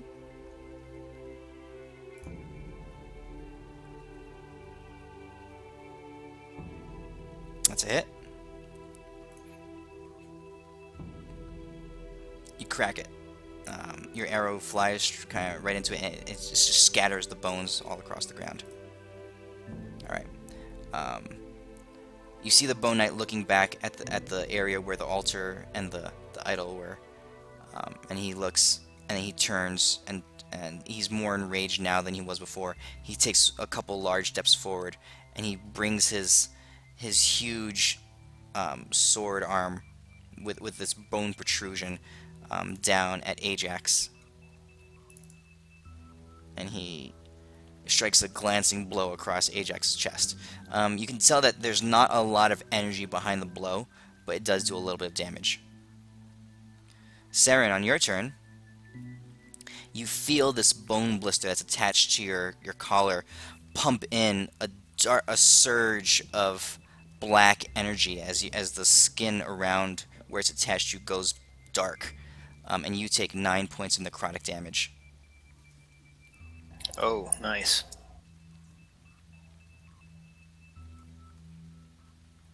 It's your turn. Yeah, I will reach up and grab it with my free hand and shocking grasp it. Okay. Roll damage. Or roll. I'll say that since it's right there in front of you, it's an automatic hit. Just roll damage. Awesome. But you're going to take some of the damage too. I'll say you take half the damage. Okay. So you'll take 3 points, and I'll add that to you. The thing just shudders and cracks a little bit. You feel some of the life force in it. It's just almost screech out in pain. Okay, and then as a bonus action, I am going to magic weapon my rapier. Okay. And that's all. All right.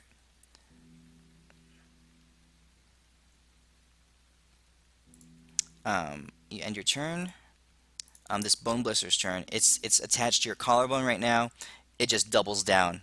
It just like sinks its teeth in a little bit harder. Deimos, what do you do? Oh, I didn't kill it? No, you almost did. Dang. All right. Do I recognize this bubbling water? Is that healing water stuff that we had before? Yes. All right, sweet. Make a mental note of that. Then I'm gonna go kind of run over this way. Okay. And then I'm going to cast Sacred Flame on the Bone Blister one. Okay, you're gonna have to go a little bit further around to get vantage point. Oh, is it not like you're not higher up? No. You're on the other side. This is a huge rock wall. You can't even see anything. Right now. Oh, okay. For some reason, I thought it was like higher up. Sorry about that. Yeah. Am I able to reach there, or do I have to wait till Let's next say you turn? can do that. Let's say you can do that. Okay, then I'll cast that spell, that Bone Blister one. Okay. I'll say you can do that since it's not a targeted spell. All right. You crackle into it. It's not standing still, so it can't really make a dexterity or save or anything like that. Enough of this fire damage, this radiant fire damage, descends from the ceiling, and it lands right on Seren. And this already wounded, barely holding together Bone Blister falls apart. Oh, and I just noticed this too. I should not have that +2. I think that's just for that that's for my fists. So if it's still alive with 4 damage. No, it was dead anyway. Oh, okay. Yeah. That's me. Okay. Nottingham is going to back up a little bit, not knowing quite what's going on. He's going to target the Bone Knight, and he's just going to let loose a couple of crossbow bolts right at the Bone Knight.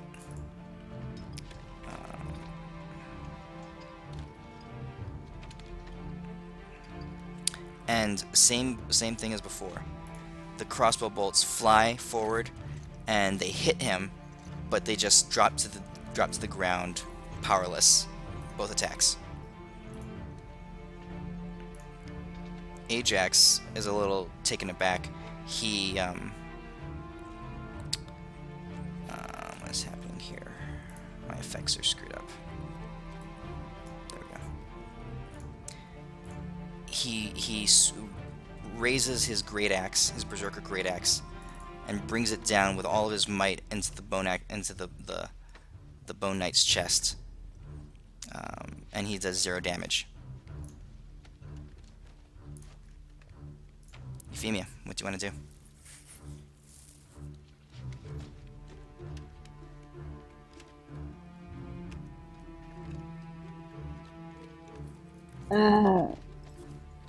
Just about here, I'm gonna see Deimos. I'm gonna tell him the statue is like probably what's making him a shield, so it needs to be destroyed. And I don't know if I can do anything else. Can I mage hand or pick up the statue and pull it towards me? Sure. So you cast Mage Okay, Hand. that's what I'll do. Okay, you cast Mage Hand, and it floats across the room, and it comes to where you are. As soon as you do that, the Bone Knight stops, turns around, and you hear him shudder, and you hear that in that creaky, raspy voice. He goes, "Now, release her, release my goddess." Then stand down and I'll let it go. We don't want to keep fighting you. Does that end your turn? Yes, if he's not gonna listen, but Okay. Ashok, what do you want to do? I don't know if there's anything I can do. Did anybody try bludgeoning damage? You've hit him with piercing, slashing, magic. None of it did anything, any good. Bludgeoning might work. Could I do a knowledge check? Okay. Do you want me to roll? Roll me. Okay. Roll. Yeah, go ahead and roll intelligence. Just a straight intelligence check. Okay. You can't tell anything. You guys are gonna have to figure this one out on your own. I'm not gonna give it to you. Okay. I don't know. I think I'd like to try some bludgeoning damage, but I don't have a bludgeoning weapon, so I don't know what to do about it. Guess I'll words Euphemia. What are you gonna do? I move. Okay. Yeah, that's about it. Okay. Okay. On his turn, the Bone Knight uses his full movement to rush up here. Seren and Ajax, you can take attacks of opportunity if you want. I do want. Okay. Go ahead and attack him and roll damage. For a whole big 0.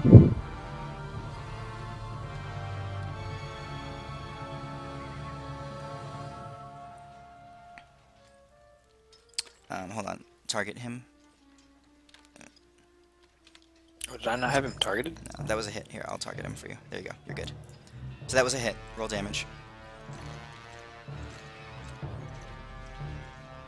As he's stepping away from you, and you lash out with your rapier, and your rapier strikes true, and you can see that it had some effect on him as the magic blade goes forward. He takes 6 points of damage.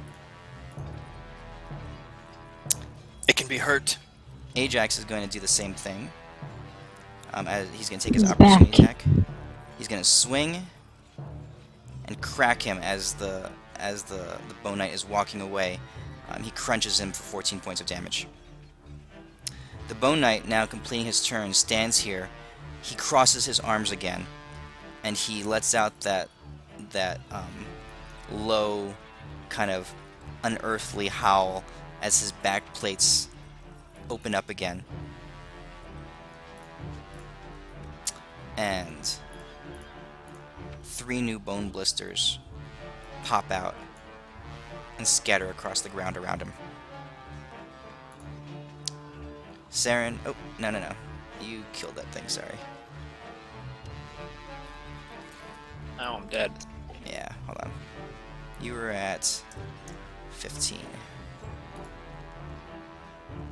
That damage over time, I forgot to take it off you from the bone blister. But it is your turn now. Okay. So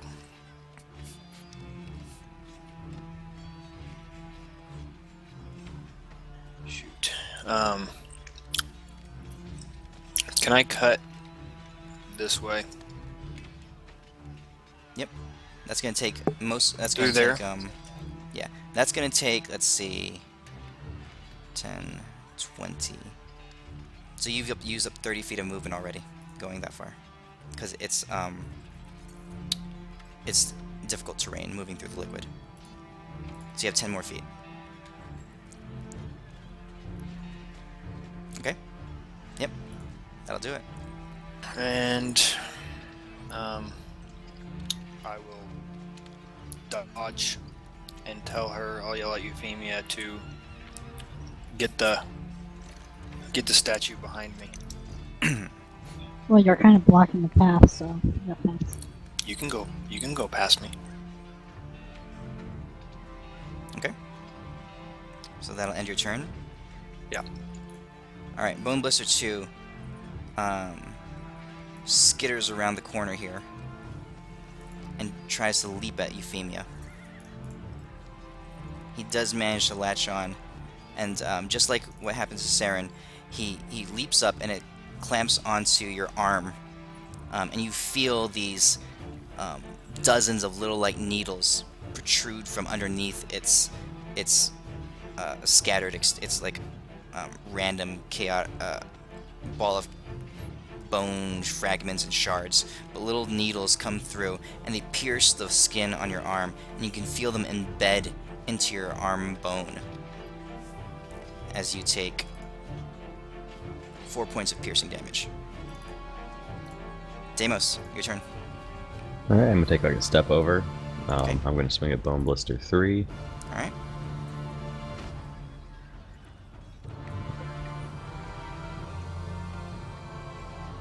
That's a hit.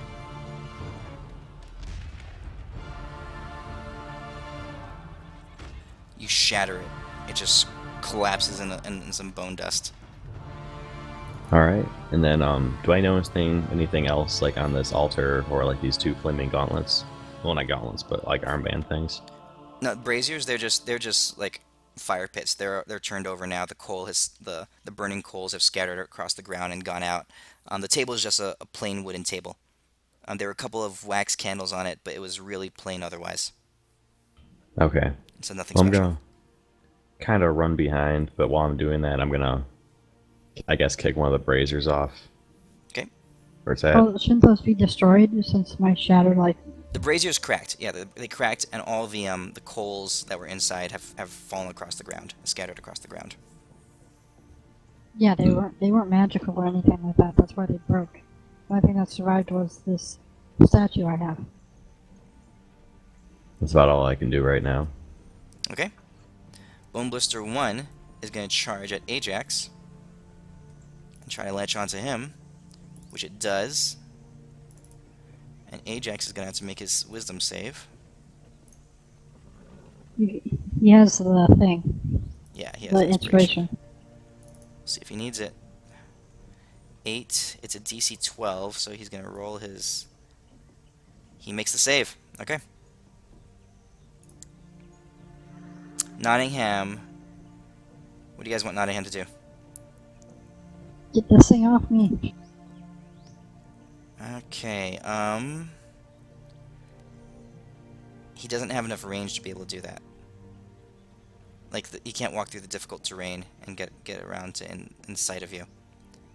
Get the Bone Blister Couldn't 1 go off up so that Ajax can behind, attack the big guy. Okay, yeah, he's gonna do it. So he targets the Bone Blister on Ajax. Hits. And shatters it. Okay. And then he will take a couple steps forward to get himself in full range and target the Bone Knight with his other attack. Hit. And he does 10 points of damage to the Bone Knight. Ajax has 30-foot movement speed. 10, 15. He can't quite reach the Bone Knight, moving through this difficult terrain. Euphemia, this blister is on your arm, and you can feel it pumping dark energy into your arm, straight through your bone. You can see the skin around your arm just turn even blacker as you take 18 points of necrotic damage.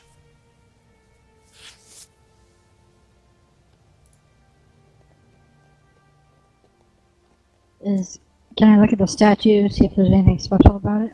It is a carved, it's not even any kind of valuable metal or anything like that. It looks like it's made out of stone, like a dark colored stone statue Is of it magical? It appears to have some light enchantment on it. That's the best you can tell. It doesn't seem like a powerful artifact at all. It's more, yeah, there's a touch of enchantment power on it, but otherwise it's just a statue of a lion. Now, can I destroy it? You can try, although your shatter had no effect on it. So, can I, like, use my sword and flame it and pierce the statue? Okay, are you going to put it on the ground and take a swing at it, or what are you going to do? You're just going to... How would I, like, toss it in the air towards, Ashok and the other guy, and I Okay. take a swing at it while it's in midair. All right, you're gonna play baseball. All right, so go ahead and toss it up and roll an attack on it. Me or her? No, Euphemia. Just roll attack. That's good enough. All right, you roll damage. You pick it up, you toss it up in the air, and you swing it baseball bat style, and you crack it. Your blade does not cut through the stone, but the statue gets sent flying over here, and it clatters in a corner, apparently undamaged. You notice the Bone Knight, though, shift his attention. His eyes travel with the statue. And that was your action. Would you like to do anything else?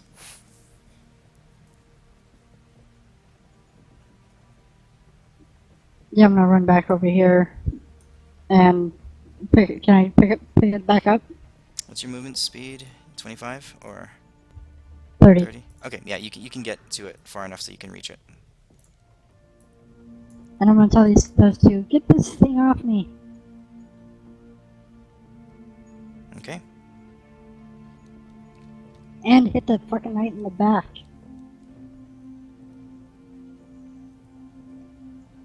Oh, is that his weakness? He has to be hit from behind? Yeah. He's following me, so get behind him after you get this thing off my arm. Fine. Okay. Whose turn? That does it for your turn, I believe, Euphemia. Ashok, what are you gonna do? If I shoot the bone blister, I mean, only because, would I risk hitting her? Not if you hit. If I hit? Yeah. I'm gonna try to pull it off. Strength check. Just shoot it with an arrow.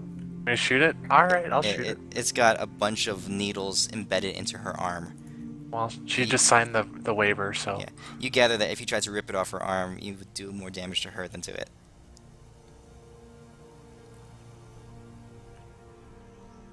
That's a hit.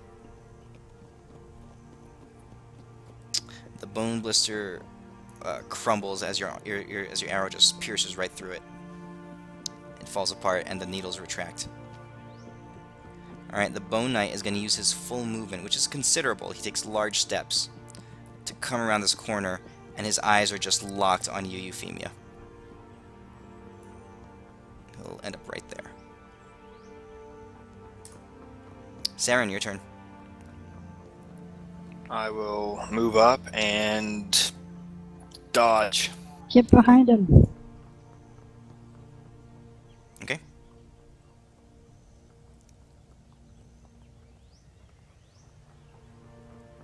Deimos. Alright, I'm gonna sprint forward. Let me see, is that actually in range? 1, 2, 3. I think you got a little bit more. 6. Yeah. Yep. Is that in range to hit him in the back? Yes. Could I have moved to here?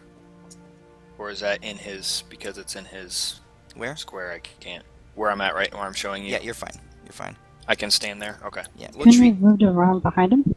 his that's just his area of reach, but you can treat his actual token, his actual figure on the map as his physical presence. Gotcha. Awesome. Okay. Okay. So Deimos, you swing with your magic glowing fist, and you make solid impact with his back. You can feel bones crack underneath you, your fist. Alright. I'm gonna yell at Euphemia to loop around to the pool on the other side. And I'm gonna end my turn. Okay. Nottingham, not able to see anything, is going to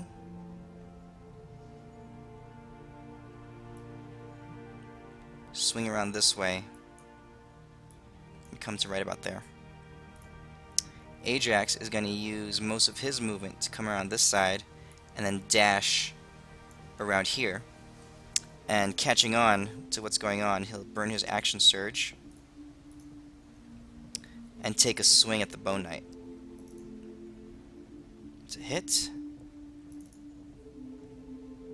You see him embed this huge axe straight into the Bone Knight's back, and you hear like almost like the cracking of bones underneath it. Ava does nothing. She just hangs out in the corner. Oops. Hold on. No, you're at. You like to kill people, don't you? I just keep forgetting to take off this debuff. I think that's what you're at. 27. Sure, forget. 7 by 5, 31. You're 26. There you go. Okay, Euphemia, it's your turn. Do I have to disengage to keep running? Nope, you can run. You're not inside his reach right now. So I think I can get there, right? Okay, and the statue comes with you. All right. Yes, you Oh, can. Or are you leaving it down I'm there? gonna do it. I'm gonna do a dash, so I get an extra 30. Okay. Okay, it runs that way. You can see his eyes kind of following you, but as you rounded the corner, you saw his eyes following you. But then when you dashed and got that far away, you lost track of him, and he kind of turned back the other way.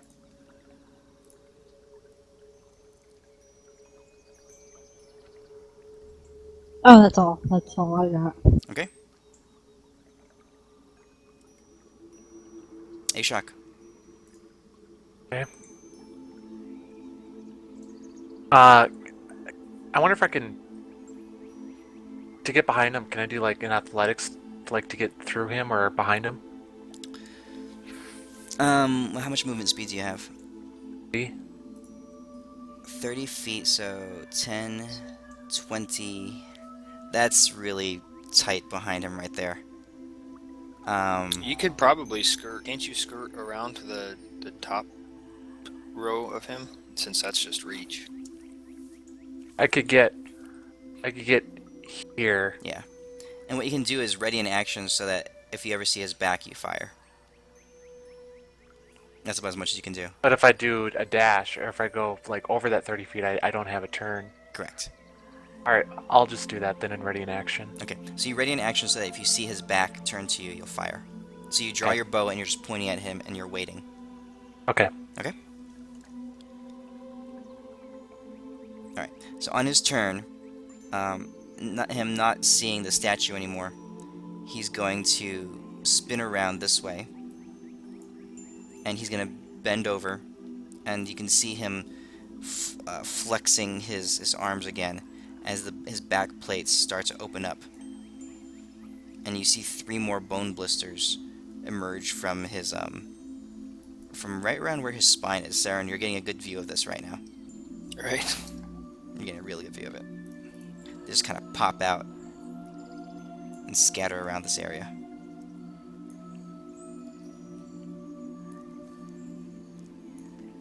And that will be his turn. What do you do, Seren? I'm gonna continue to dodge. Okay.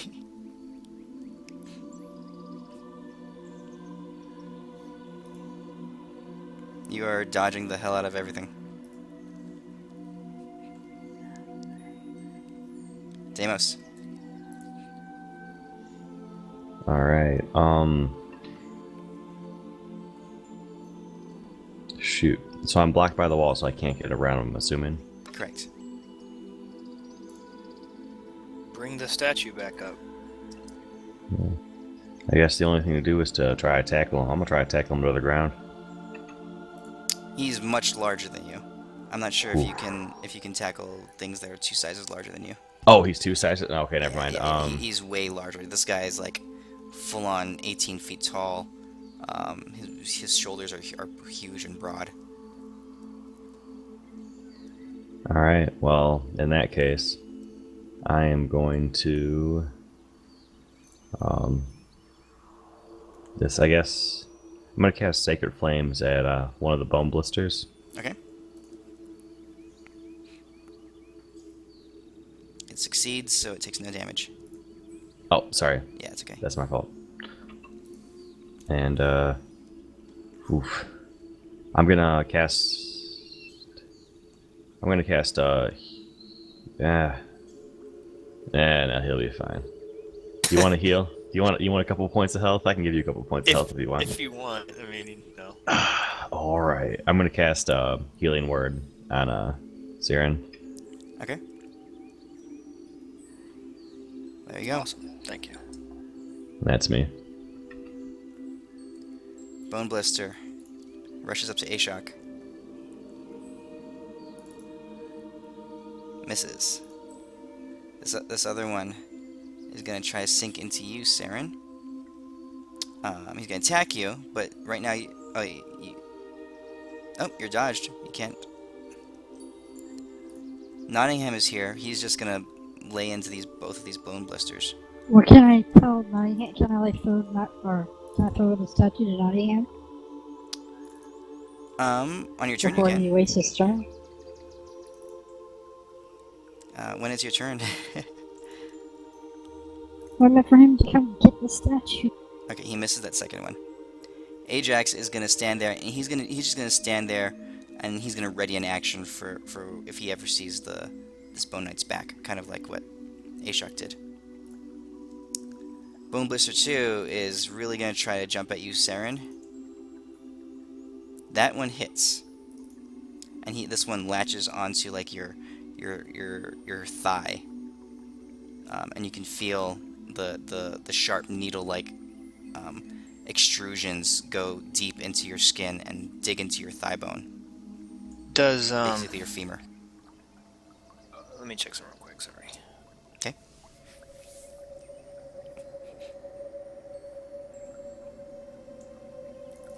So I'm going to nope.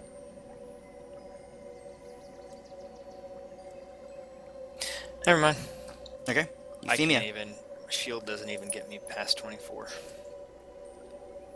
Euphemia, your So turn. question, what does it take to drink from that green healing thing? It's like taking a potion. You have to go up there and use an action. And what would it cost to throw the statue to Nottingham? All right. I'll let you use your bonus action to toss the statue. Okay, I'm gonna throw the statue to Nottingham Roll a from strength. where I am now, I Roll a guess. strength check just to see if it gets all the way. Because that's a 10, 20, 30, 40, 6. It clatters to the ground over there. And I yell at him, pick the damn thing up. Okay. So I'm gonna go over here and drink. You heal 14 points.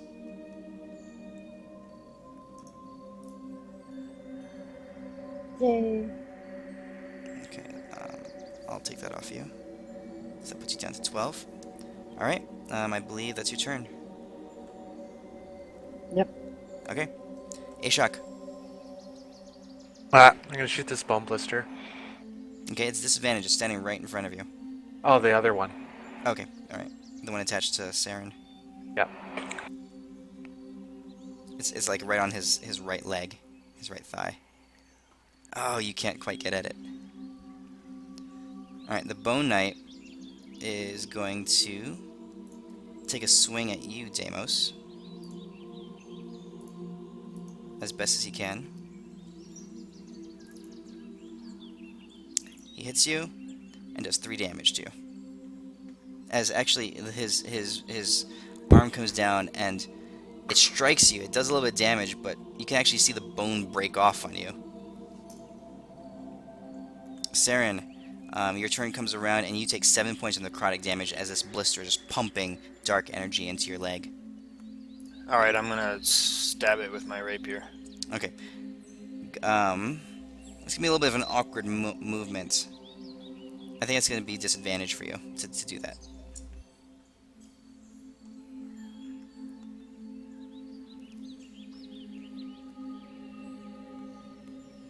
Okay. Disadvantage to attack the one on you. That's a miss.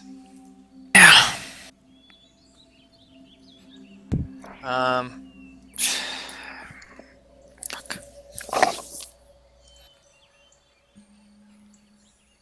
There's really nothing else I can do.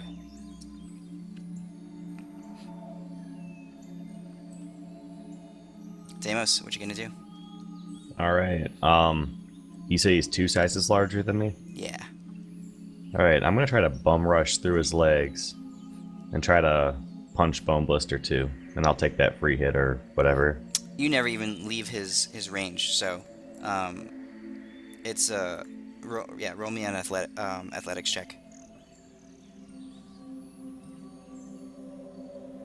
Yeah, easily. You just kind of dive right between his legs, and go ahead and take your attack.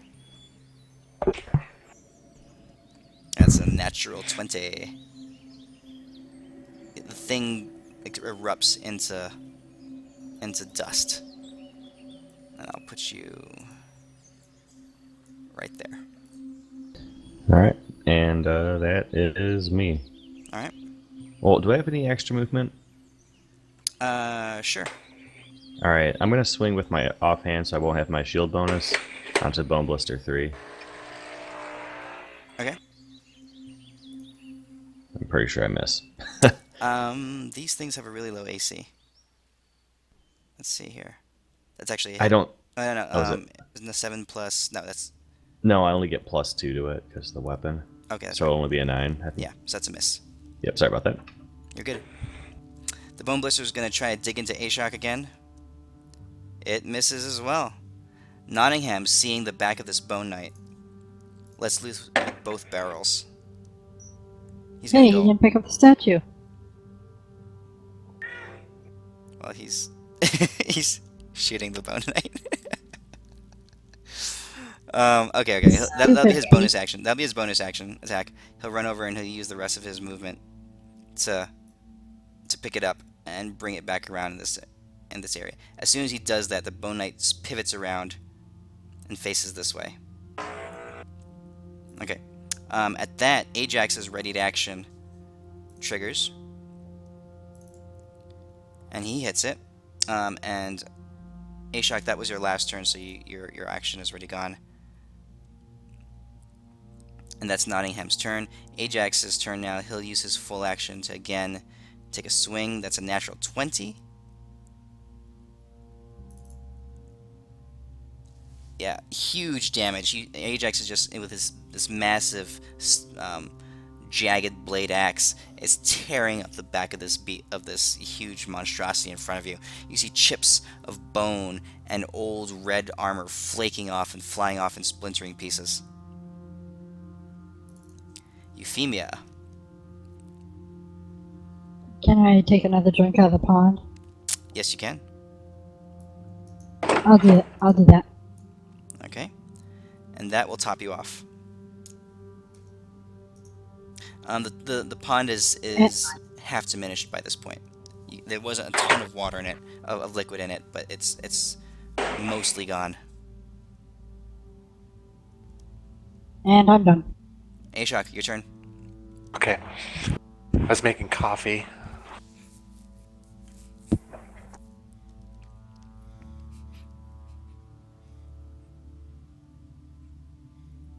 Can I shoot the back of the Bone Knight? Yes, you can. Okay, and let's see. That's a hit. Mark. Oh, no. Colossus Slayer. You get that as well. Yeah, you pierce straight through his armor, and you can tell that the arrow made solid purchase inside him. The Bone Knight, his eyes fixed on someone else holding his precious idol, just steps forward.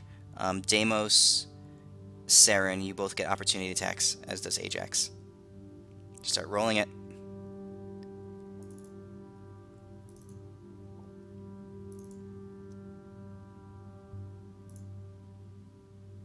I didn't have him targeted.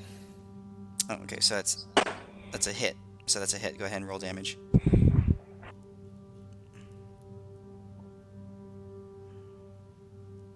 Okay. As he walks away, all of you unleash all your attacks onto him, and you can see large chunks of his armor have fallen down to the ground, and revealing rotted but still living flesh underneath. It's gray. It's very unhealthy looking. It's gray and black, but there's still blood flowing. There's still organs working. As you guys continue to attack, the skin gets torn open. Bone chunks fall down to the ground, and you're actually seeing some of his internal organ liquid starting to seep out. That ends his turn. Seren. Oh, you don't take that damage because you are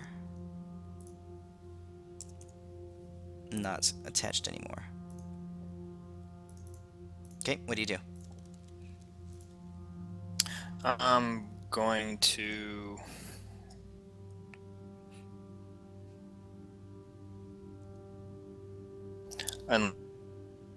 unleash a burning hands at his back. All right.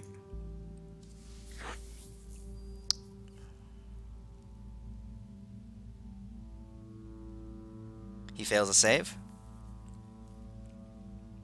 The fire surges out and chars the decaying flesh of his back. You can hear him roar, and his arch backs with pain as it takes effect. And actually, the magical damage, you can tell that he's vulnerable, super vulnerable to magic energy from behind, and he takes double damage. Okay, so that was 16 points of damage. Awesome. Deimos, your turn. I'm gonna punt Bone Blister 3. You crit it into bone dust. It blows up. It's like you know, when you open up a thing of baby powder and you squeeze it a little bit, and a bunch of baby powder flies up in the air. That's what it looks like. All right, and then I'll swing with my offhand on the Bone Knight with that +2, I guess, for That's the a hit. weapon. That's a hit. When you throw water in freezing cold air. Yeah. That's exactly what it looks like. All right, you connect with your left hand. Now,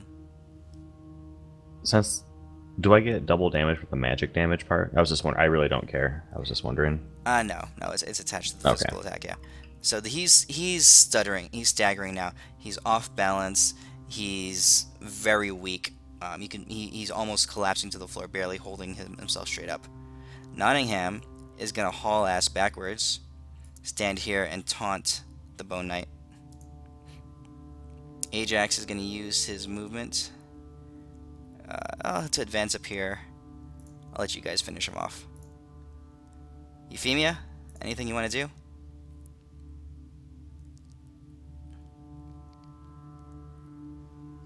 I'm gonna lean against the wall and take a drink and just let things go by. Okay. Ashok, your turn. Okay. I'll do the same thing.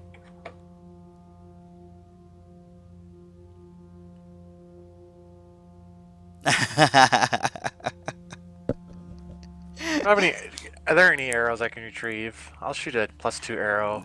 Okay, yeah. There's arrows scattered around the ground. You can retrieve some after this fight is over. Okay. Dude, I have a bunch of arrows. You should have taken the other arrows we found.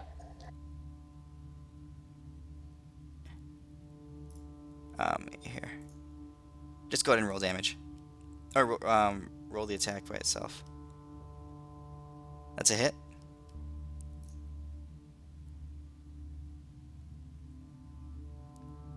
And do I add the +2? Yes. So down at the bottom, just click on the +2. There you go. Describe what happens. I shot an arrow in between where those plates are flexing, and it just wedged in there, and you could see pus and gore and bone fragment just ooze out of the hole, and he just slowly drained of life and just collapsed. Yeah. His life energy starts leaking out of him. You can see his eyes, Nottingham and Ava see it specifically, are locked onto the little figurine of the female lion. And he stutters. He collapses down to one knee, his eyes still on the lion.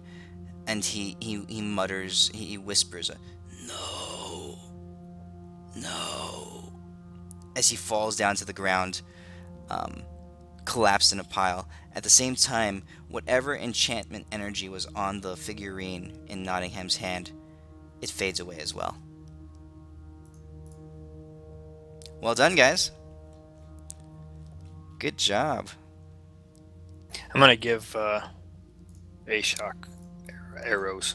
Okay, go ahead and pass him a bunch of arrows. Ashok, from around all the arrows that you fired around here, you can also retrieve 5 unbroken arrows from the ground. I'll give him 20.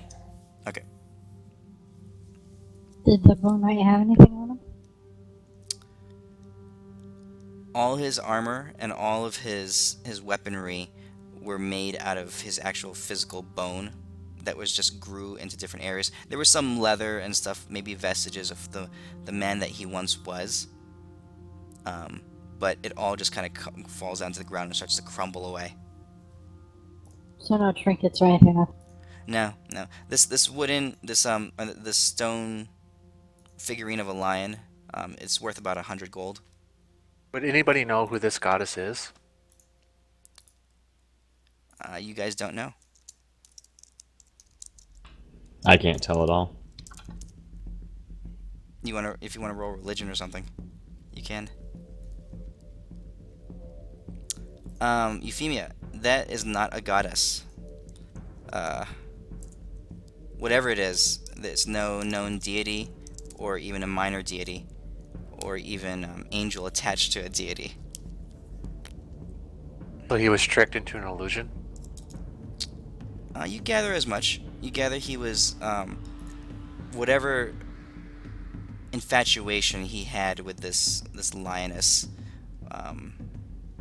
it was not a real relationship. It was just an infatuation and enchantment, something that he was fascinated, obsessed with.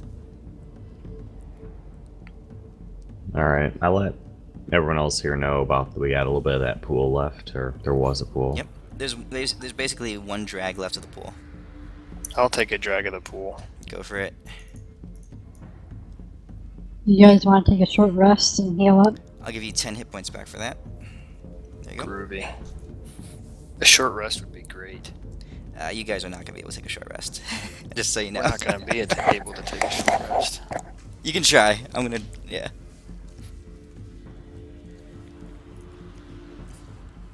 Alright, let's just keep going or something. We got this big iron door. As the enchantment on the line is faded, so did whatever locking spell was on that door. So, with a little bit of a pull and a little bit of manual effort, you guys managed to pry the sucker open.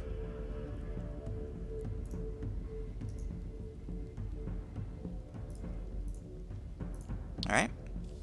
You guys want to move on? Moving on. You're... Don't think we have much of a choice if we can't rest. Okay.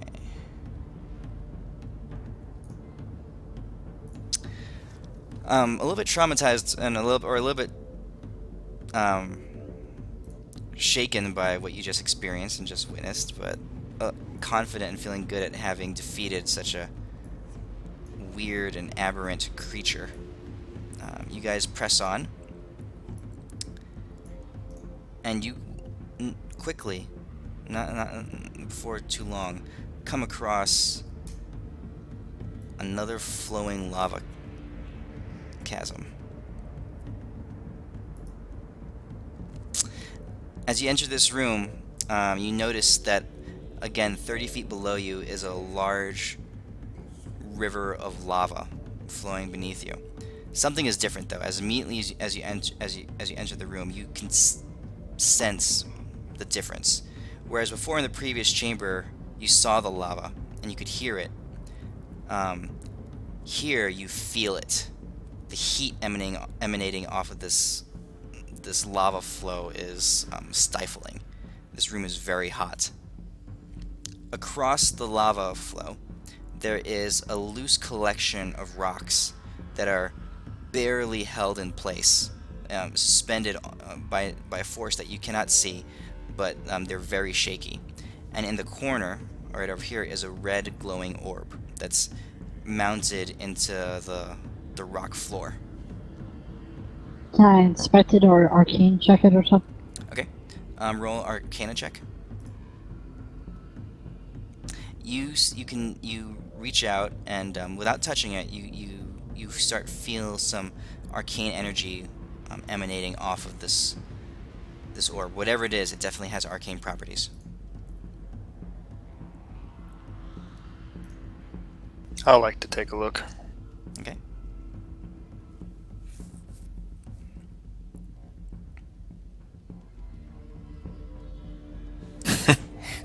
You. You're right, it's magical. Yeah, it's magical. But definitely arcane properties. Touch it, try to move it. See if you can control something with it. Come on, you want to do it. What do you do? Touch it. You touch it and you feel the flow of arcane energy inside it, almost reaching out to you in your mind. You instinctively respond to it and share your arcane presence with it. And as you do so, this rock bridge across the lava path solidifies. You see a faint blue glow surround it.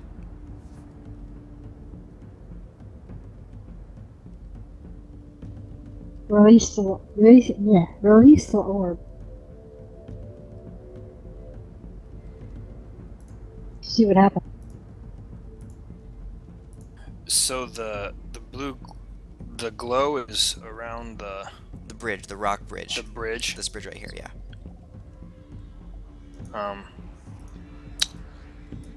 So it's Someone a should glow walk on the bridge. across. I bet if you take your hands off, the bridge goes away.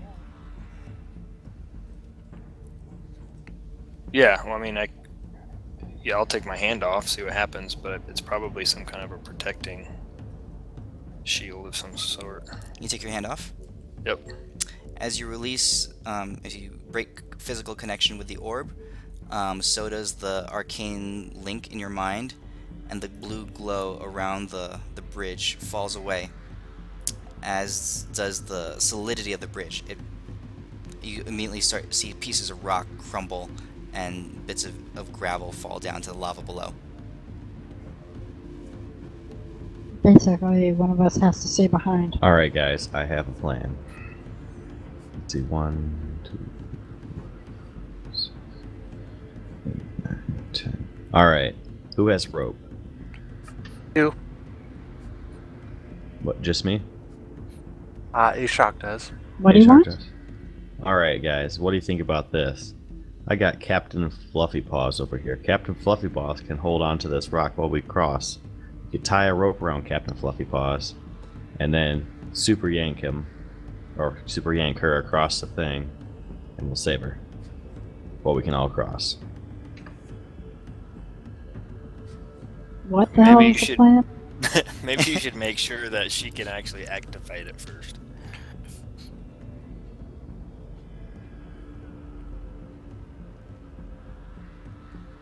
Okay, what's I happening? put Captain Fluffy Paws' paw on the gem. You whip the cat out. You You know, this is not. You shouldn't be whipping cats out. That's just wrong. Hey, I got a quick holster for it. you put her paw on the gem, and nothing happens. All right, we tried. And actually, Deimos, as you are close to the gem, you don't sense any kind of affinity with it. It's of an arcane nature, and you don't really understand arcane powers that well. All your magic is of a divine nature. This stuff is useless to me. I'm gonna search around the edges to see if there's any other type of magical or hidden bridges with rocks and What's whatnot. the girl's name again? I Ava. can't remember her name. I tell Ava to touch the thing. She looks up at you and says, "Yes? Oh, Touch the orb. Touch the orb. Uncle? I Should don't think she needs to touch it. I can touch it. To get everybody across. Yeah, but we're gonna need you. She could touch it and keep the keep the bridge open for us. But we need her too. We don't need her. We don't need her to she's- hide behind she's things. coming with us. And that doesn't help. Uncle, I would love to help if it would be of service. I've been so useless so far. You are not useless. I can do this. Let me see if I can try. And she reaches out her hand, and you see her close her eyes, and the energy around the bridge reforms as she touches the orb. And she looks back up to you. She says, "It's quite simple, quite lovely, actually." Yes, but now you can't cross. If we all cross and leave you behind, and that's not going to happen. Well, we're gonna need her here when we want to get back too. This might be the only way through and out.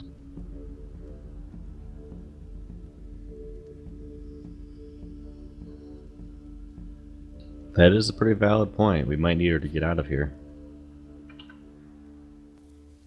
And if she comes with us, then there's not gonna be anyone to hold the bridge open. Okay.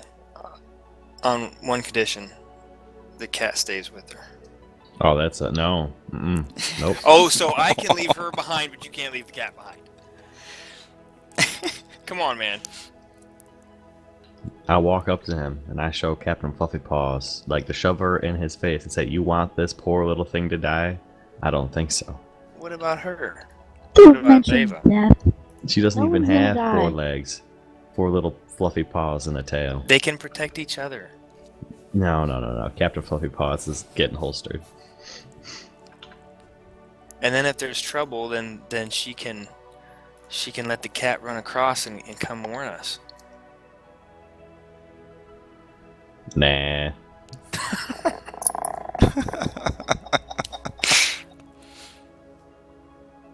Ashok, what do you think?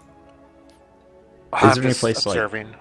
to hide behind this fire orb thing, or is it just kind of out in the open? It's mounted into the floor. It kind of rises up about a couple feet above the floor. There's like a little stone pedestal underneath it, but it's solidly mounted into it. And yeah, Right. there's an indentation behind it. I would like to try casting a spell into it. Okay. So like shocking grasp or something. Just channeling energy into it. Okay. You reach out to it, and as you touch it, you feel that arcane link in your mind again. You cast a spell, and the orb reverberates with it in harmony with the spell. It takes no damage, but the arcane energy that you release into it just kind of sings out for a little bit and is transferred into some other kind of energies. It sounds a little bit melodic. There's a little bit of flash of light, but the energy is basically dissipated. Okay, so it doesn't. I was hoping it would persist with some kind of magic energy in it or something. No, as So when I take my hand off, it goes away. yeah, you and Ava both take your hands off, and the blue glow again disappears, and the rocks become very unstable.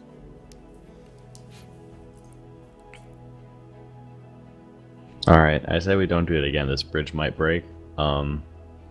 We should probably find a hiding place to hide her while she's waiting for us to come back.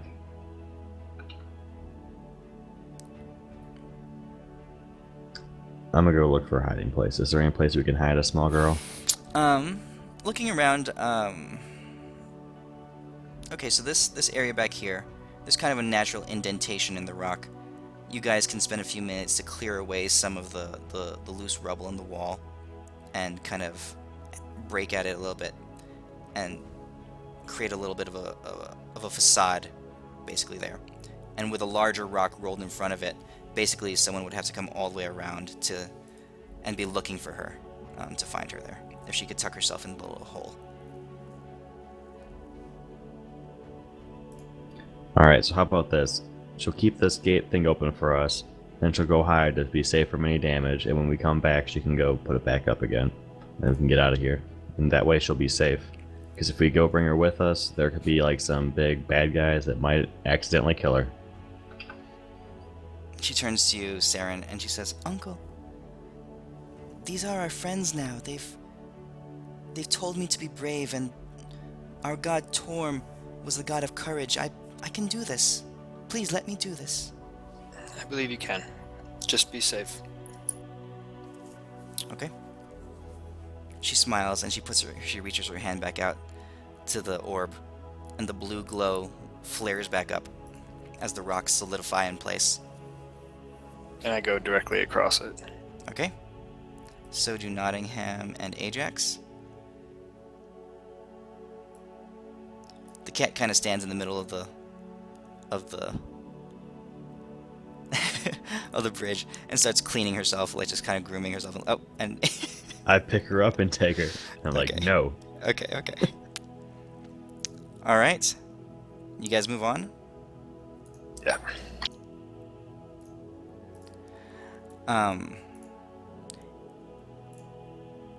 You hear as you leave the tunnel, you hear you hear Ava humming that child lullaby to herself, and her voice is beautiful. She's a natural musician, of extreme talent.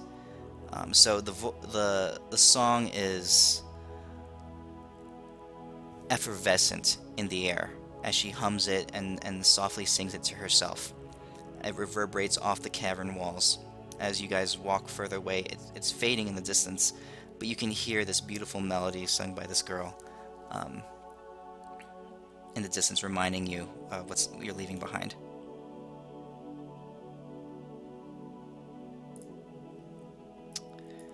Okay. As you guys continue down this tunnel, go on. What'd you say? She better be alive when we get back. As you guys continue down this tunnel, you feel the walls start to compress. They're not moving, but it's just that the tunnel is getting narrower, and the ceiling's getting lower. The walls are constricting. You're starting to run a little bit out of room, but eventually you see some light distant, and around a curve you all eventually pop out. 1, 2, 3, 4, 5, 6.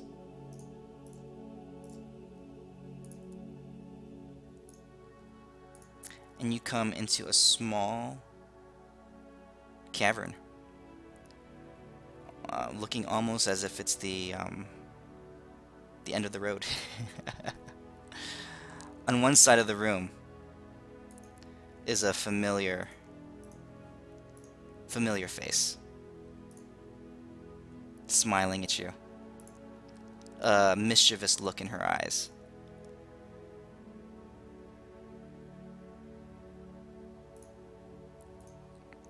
She says, well, made it quite this far, have we? I must say I'm surprised.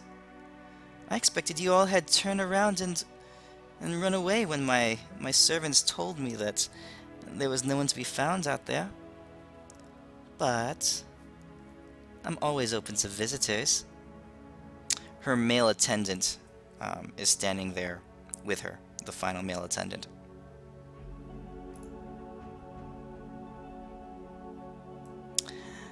Although this is my personal lair, what have you come to do, may I ask? In the corner of the room behind her, she's standing right over here. Right over there. And for the man,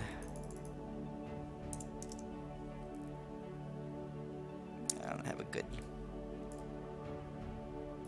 That's a crappy token for him, but he's standing kind of like right here. In the corner of the room, right here, you see a large stash of ornate boxes and chests and fine tapestries and stuff, all kind of piled in the corner of the room.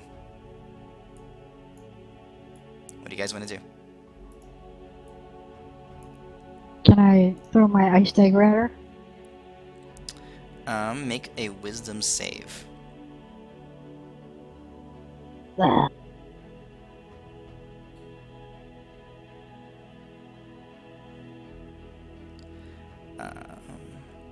You feel a familiar tug at the back of your mind, but you're able to shake it off. But as you raise up your arms to cast, oh, you can't even see her right now. You're not in sight. So you guys can Throw it at the dude.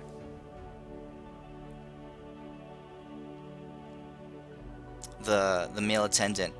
His eyes narrow and says, "You come for violence against my lady?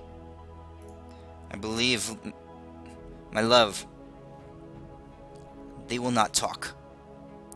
Let me kill them for you." She smiles wickedly and she says, "Why, I would quite enjoy that, I believe." Everybody roll initiative. Can I throw it from here? It took you some time to squeeze through. I'm going to say that you're not able to get it off in time before they all react as well. Okay, Ashok, you are first. So these things in the ground, these are tall pillars. They kind of reach up to the ceiling. The ceiling is not very tall. It's about 12 or 11 or 12 feet high. But these pillars are very tall. They obscure. They reach up to the ceiling. Oh, you know what I want to do? What do you want to do? I want to cast Ensnaring Strike on this ginger guy. Okay. Used it before, so I'm not sure how these buttons work. Snaring Strike. Okay, so that's confirmed with a hit. You use a bonus action to activate it on your weapon, and then on the next hit, it triggers. Okay. Okay, so go ahead and Do my attack. take off the spell slot, and then roll an attack on him. Let's see here.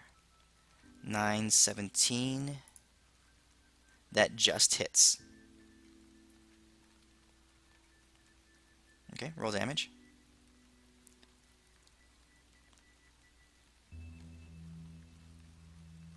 6. Okay, so now you get to trigger the Ensnaring Strike. He must make a strength save. So I'll roll the strength save here. He fails. Now we do edge, and he's restrained. Okay, one going. Yeah, okay, I'll put that on him. As your arrow flies through the air, it strikes him and erupts in a tangle of vines. His human facade shimmers and falls away, and all that's left is this furred, fanged, beastly-looking creature. And you go ahead and restrain him and ensnare him and put the damage on him. Okay, very good. Are you done? Yeah, I got the done button. Okay. That's actually on his turn. He will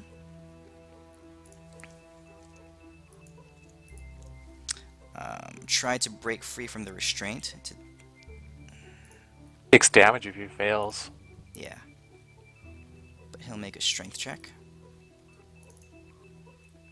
And that breaks free. So he is no longer restrained, but that was his primary action.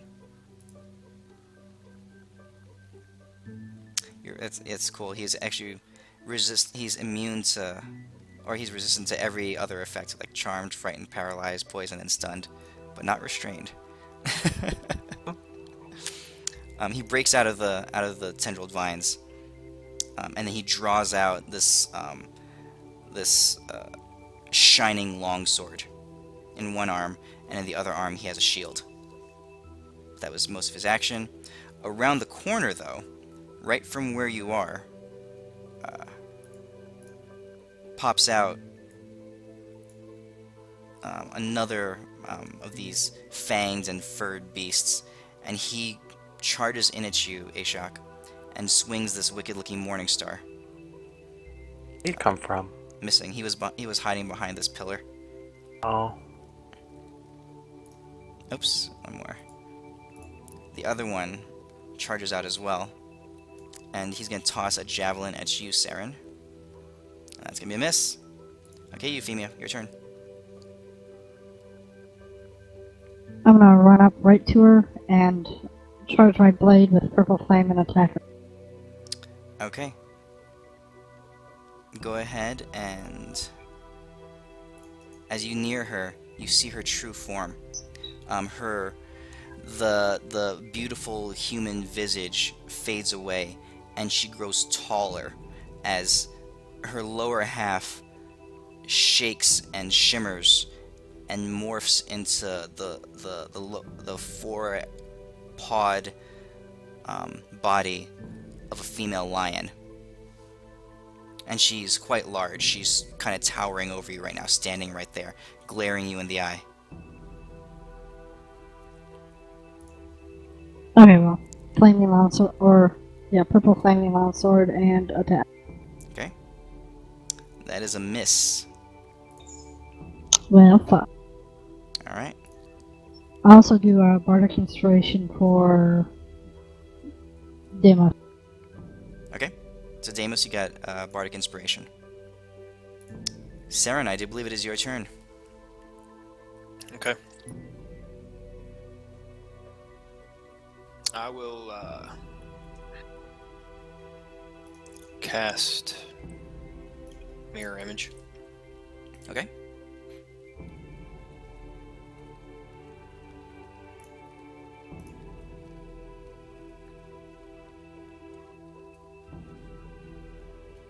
And move to there. Okay. Do you still have your magic sword activated? Yeah, because I think it lasts an hour, doesn't it? Okay. I didn't know. Yeah, it does. Okay. So you are mirror imaged, and you move into position there. Are you done with your turn? Yeah. Okay. This creature that's in front of you, and you know this now as a lamia. It's a strange, rare monstrosity of a creature. They deal primarily in illusion. They love entrapping lower creatures and enslaving them to their will, to serve them, to provide them entertainment and pleasure as they battle each other and as they die. They're pretty sick and twisted. They love to accumulate treasure. It's odd that you would find one in a land that has been so far bereft of monstrous creatures, but here one is right in front of you. She turns to you, Euphemia. She reaches out and she attempts to touch you with her hand. Just one female human hand, because her upper half is completely human. But you dodge out of the way. Angered, she pulls out from her belt a green, wicked-looking dagger, and she slashes at you with the other. You dart out of the way and are able to evade both attacks. Question: Was the touch a spell? No, it was a physical move. Okay, Deimos, your turn. Alright, I'm going to cast Shield of Faith on myself. Okay, that's your bonus action. I think it's a main act. Oh, it is a bonus. Yeah, sorry about that. Then I'm going to run up around here and whack her. All right. Target her. That's a crit, so we'll give you the crit. And you put your target on her. Hold down Shift when you click the damage, so the crit will register.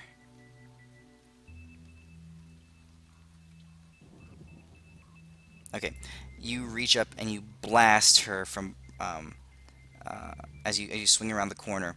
You sock her straight in the side with your chaotic and radiant energy. Nottingham is going to rush into the fray, targeting the Bugbear Elite. He's gonna fire his crossbow, add a precision die to that. Oh crap, which still makes it miss. Damn it. Second attack. That's a hit. He'll add a trip attack, which he fails. So damage plus prone. The bugbear elite is knocked prone onto his side. Ajax is going to pull out his great axe, also charge in at this bugbear, and roaring, he's going to use a feinting attack to gain advantage, swinging with his great axe, connecting, slamming the beastly creature straight in the chest with the edge of his great axe. That ends his turn. Ava is not here. Okay, Ashok, your turn. Do I get advantage on that bugbear if he's prone? You get disadvantage from here because you're ranged. If you're melee or you're standing right next to him, you get advantage. Oh. Let me. Is this guy in melee range? Is bugbear too? So if I move, I'll No, get no, attack he's of not. opportunity. Okay. Move over here, and I will cast Hunter's Mark on Euphamia. Okay. Action spells, and I'm out of spells. You're out of spells, so you can't cast it. That's my last Oh, the spell. last I can. one? Okay, got it. That's a crit. We'll add Colossus Slayer. Hunter's Mark. Damage. Jeez. Damn. Jeez. Okay, your arrow flies through the air and pierces her straight in the chest. You hear her shriek out in pain. Her eyes are ablaze as she glares at you, and you hear her cursing and her hate just seething through her voice. You lesser life forms! How dare you! How dare you come into my lair! The bugbear, he's gonna stand up. He says, "Mistress, allow me!" And he turns to Ajax, and with his long sword, he swings. Wait, isn't standing up a full action? It's his what do you call it? It's half his movement is all it is right now. Half his movement speed in this version of the game. He strikes Ajax across the chest, and Ajax has to make a wisdom save, which he crit fails as Ajax drops into a berserker rage. The bugbear swings 2 more times with the same longsword, hitting Ajax 1 more time. This guy charges out from his corner straight at Nottingham.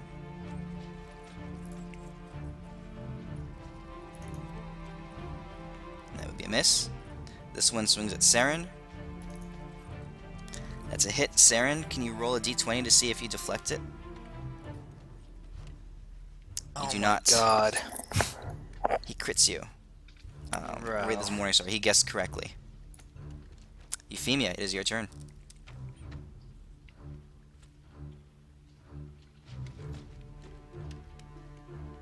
I'm going to cast Shatter. Right? Okay, go ahead and target both the Bugbear Elite and Euphamia.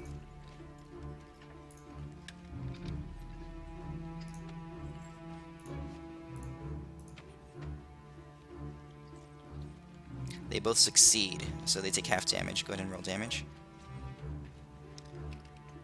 Again, now this is a much smaller room. A deafening peal of thunderous energy rings out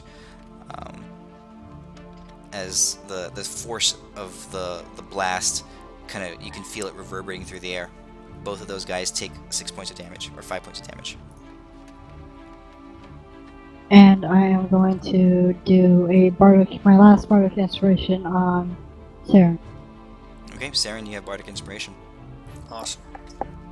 You can use that on attacks, on damage. You can even raise your AC on incoming hits. Wow, okay. She's a combat bard, yeah. Or, Alright. a Valor And saving bard. throws. Yeah, saving throws too. Okay. Weapon damage, AC defense, ability checks, attack rolls, and saving throws. Alright, Seren, it's your turn.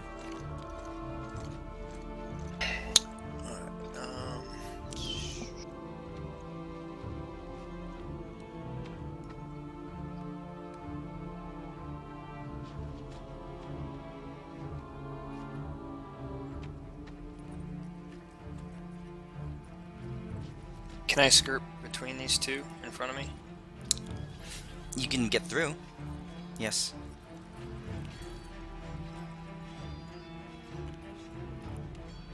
Will that be close enough to attack Bugbear Elite? You'll need to get a full on right next to him, and you'll trigger attacks of opportunity from both the other guys. Okay, that's what I was wondering.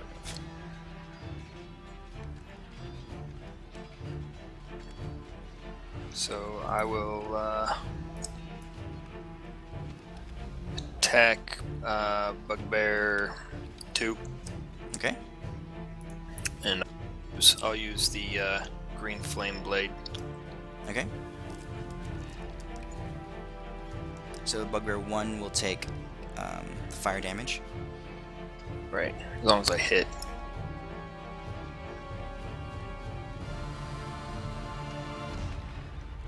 That's a hit. Okay. You stab the one bugbear in the shoulder, and a burst of fire energy flies out and strikes the other one.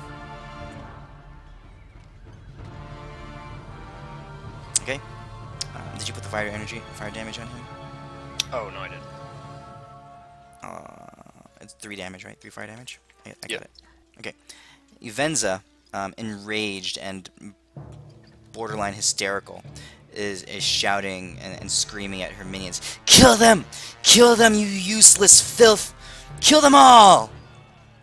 She's going to use one of her actions to reach out at you again, Euphemia, and attempt to touch you. That does hit. Now you're going to have to make a wisdom saving throw with disadvantage.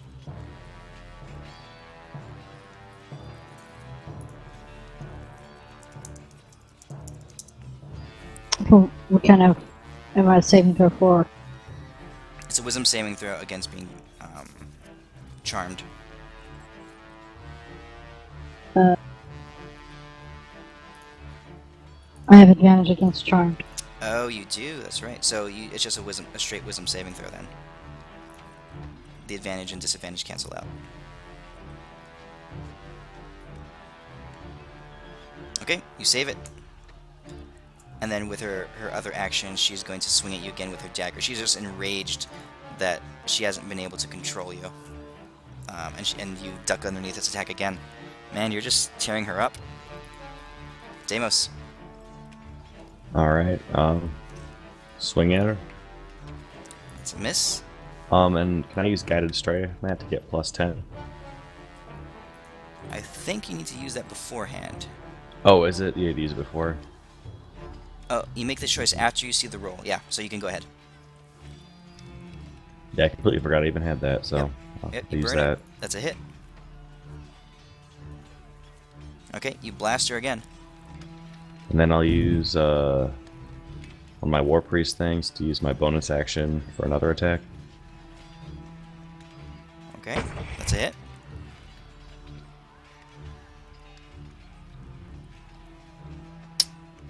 Then I'm going to tell her to start attacking me, and it's my turn. Okay. 2 quick punches. Boom, boom. Nottingham is targeting this bugbear that's in his face now. Lights him up with 2 quick attacks. That's a miss. He's going to add his precision attack to make it a hit. A little bit of damage there. Fires one more time. Another miss. Final precision attack. That's good enough. One more hit. Okay, he's going to action surge and attack one more time. There we go. Three crossbow bolts in the face. And this bugbear collapses to the ground dead. Ajax is going to continue to wail away at this this bugbear elite, not in any kind of purposeful or strategic action. It's all just a sheer rage. But he misses. Ashok, your turn.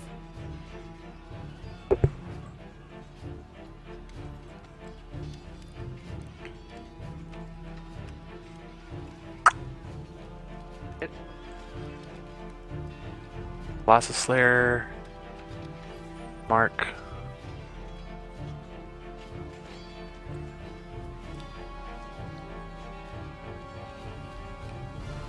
Okay. You fire, and another bolt goes straight through her chest. She's very, very wounded. She's very hurt.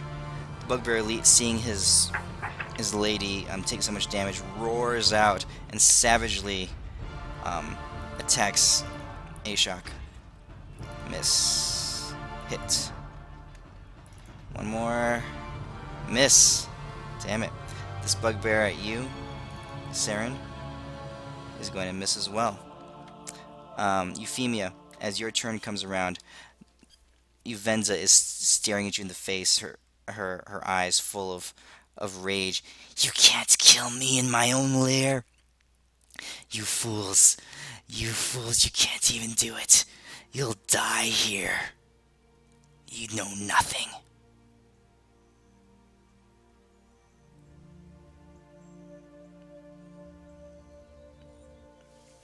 What do you do?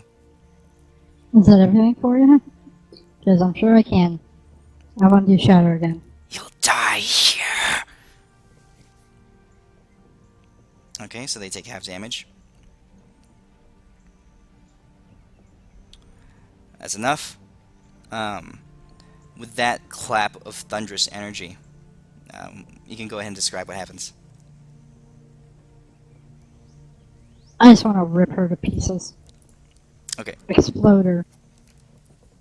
The force ripples through the room, and her already weakened constitution, you can see it taking serious effect as bones break. Her lion form gets contorted in the shockwave of the blast, and she gets flung across the room against the wall, bones cracking, her form collapsing on herself as she collapses down to the ground. The sound reverberates though, and as her life force leaves her, you hear a continuing of that boom echo through the whole room as the room starts to shake and shudder. Down the hallway, you start hearing more rumbling and breaking and cracking of large rock as explosions detonate further down the hallway, and in a loud shaking and cracking, the room goes dark for a second as rock and rubble fall from the ceiling and collapse the cave entrance.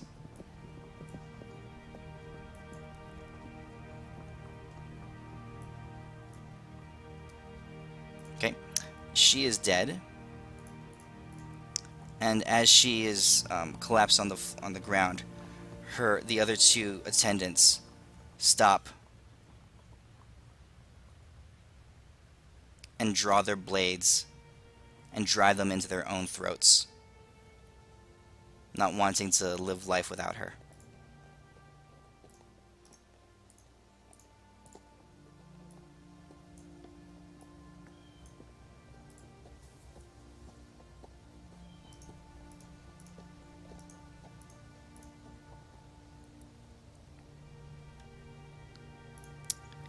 Ajax turns to you, Euphemia, rage in his eyes, and swings at you with his great axe. Connects, and he starts chasing after you. Oh, I was gonna Double run over to faster. him. Okay, I'm gonna take my sword knock and I'm him gonna out. hit him. Okay, roll the attack. Okay, roll damage.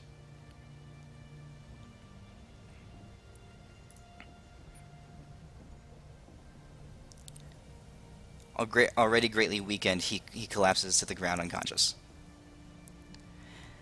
Wait, is he dead? Nope, Or he's unconscious? just unconscious. Oh, okay. I can make him dead. You'd have to hit him a couple more times on the ground. Well, one more. Actually, wouldn't it be just one more hit? No, he hasn't And he failed just it. like die. Like, No, he hasn't failed any death saving throws yet.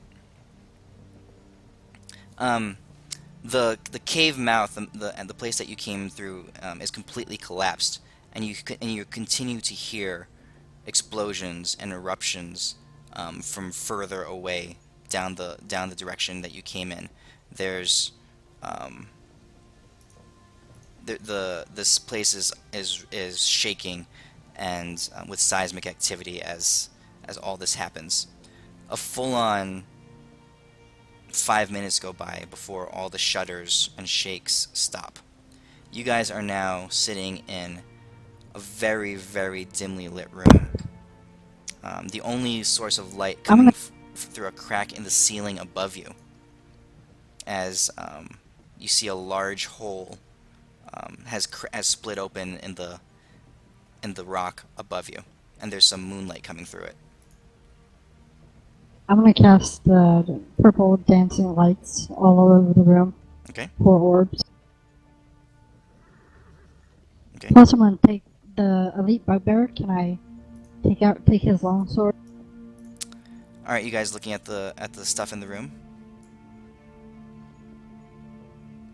Yeah, we should. Well, I'm looking at the I'm pulling the longsword out of the bugbear's neck that he cut himself with.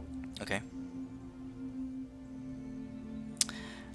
There's quite the stash here as you guys start opening these treasure chests and flipping open boxes. I threw it all into the party tab. It takes you a few minutes, but with the light that you have there, you start counting it all and looking at it all. You have 272 platinum pieces, 4,250 gold, 9,100 silver, 2,900 copper. There's also various odd items and gems scattered throughout.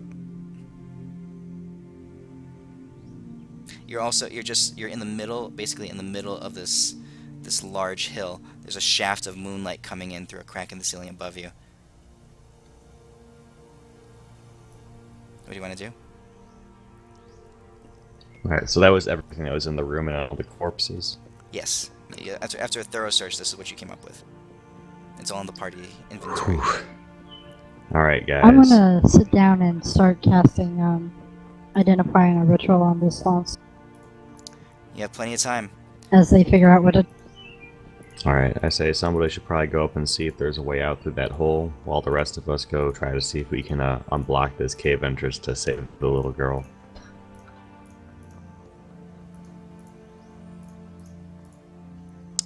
Off of the ogre that you pulled, I'm linking it in chat now. That sword, Euphemia, is that, and you Holy pulled those shit. gloves. Off of They're her, really cool. you pull this, as well as a dagger. And the rest are magic items that you found in various chests and crates, along with the gold and gems. This is quite the stash. She's been working on this for, as far as you can gather, a couple years. Hijacking supply trains and merchant caravans, and seducing various wealthy businessmen or merchants, and having them spend all their money to buy her some of these magic items.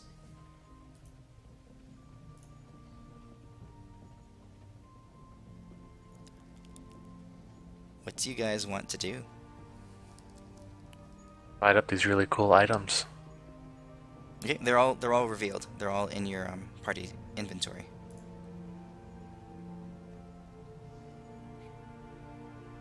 That longsword, it uses versatile. Is that a dex or strength? That is strength. Strength.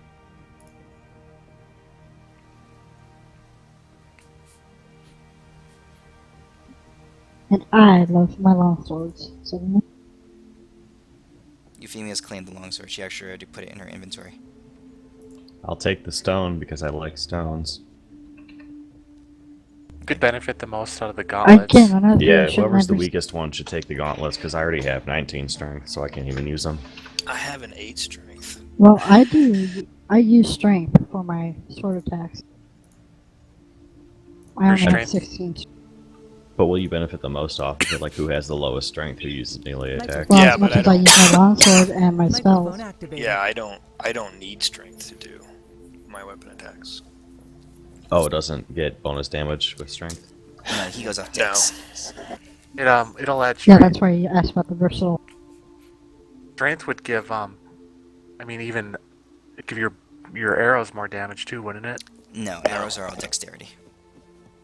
And the damage and with the I thought if you had high strength, your longbow did more damage. No, in this game, in this version of the game, dexterity is for ranged, strength is for melee, I wonder if I'm thinking Pathfinder again. possibly. I mean, I'm just throwing this out there. We could put those gauntlets on the cat. I think Euphemia is the only one that uses strength for her attack. She should have the Yeah, might as well. gauntlets. Yeah, Give Ajax her a nice is little bonus. Ajax is fine on strength. That wouldn't really give him anything. So, Euphemia. What is his? Well, once he finishes his final quest, it'll be 18.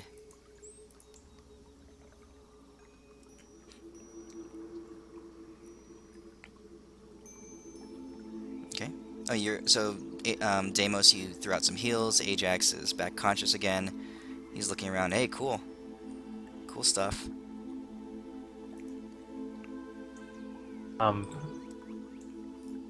I can use the dagger. I don't have a magical weapon, and some monsters magic. And that would be off your dex, so you could throw it, you could melee with it. I can always give it to somebody if they need it later. It's true. You guys mind if I take that luck stone? It's like literally the only thing in here I could use.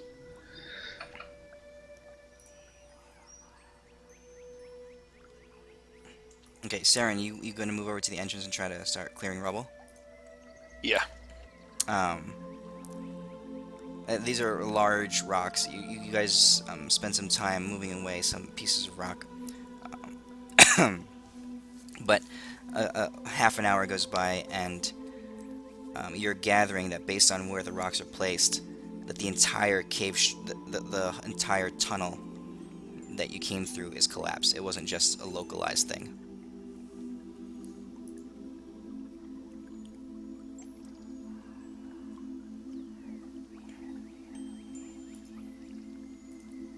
Yeah, so if you guys are claiming these items and you guys are okay with it, go ahead and just move them to your inventories, or I can divide them up. So I see Ashok had the Dagger of Venom. Good. Deimos got the Luckstone. Let's see, there's a Chime of Opening. Are we just gonna sell all the gems and rings and stuff from the tiara?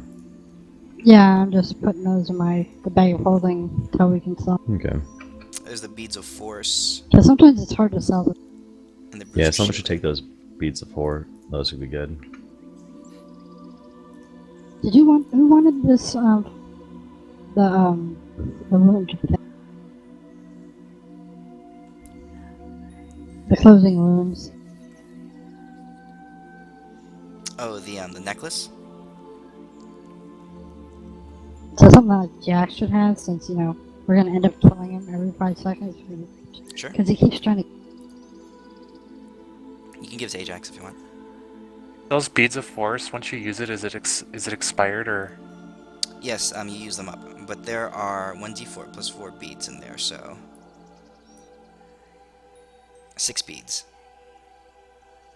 That does 5d4 damage. Yeah.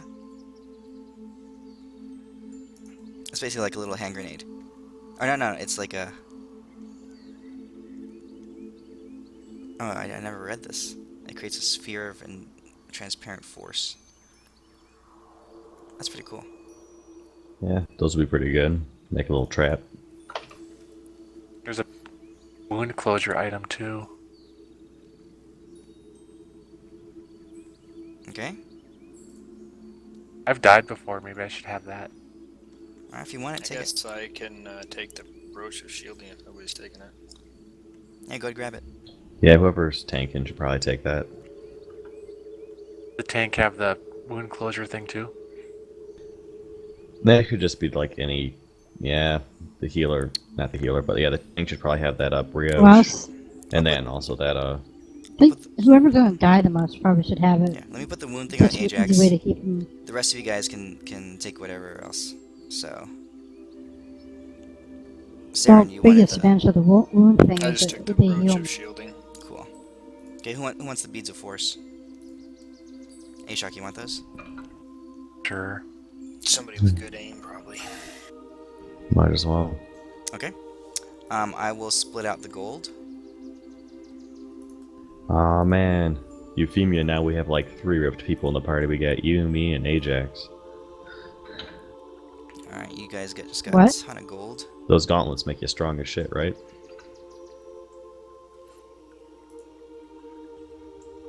I roll my. Someone's Beats probably of gonna force. maybe use that chain. Yeah, there's 6 in there. I rolled it already. Microphone muted. Microphone activated. Okay. So you guys are down here in the middle of this cave. There's all that's left is a little bit of moonlight through a crevice in the ceiling. You spent some time digging out from the entrance, but you'd basically have to dig yourselves out of the entire way that you walked in. And even then, you gather that there's probably some larger rocks beyond there that will make the passage entirely impassable. Well, if we can get out, we'll just go around the way we came in. I mean, we can try. I think the little girl died. No, she didn't. I'm just real glad I didn't give. Alright. Anything else you guys want to do? No. I mean, there's nothing else in here, right? There's nothing else in here. I think that's a pretty good spot to call it for the night, then. You guys, made your way through the Do we have- various illusions and traps and killed the Lamia herself. Are we ultimately going to Hasselin for this? The capital, Westvane? Yeah. You guys can go wherever you want, but that's where you Is guys that what we decided? are headed right now. I believe so, yeah.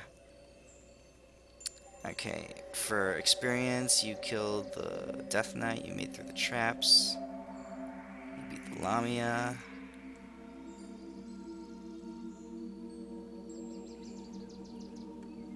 Okay, there you go.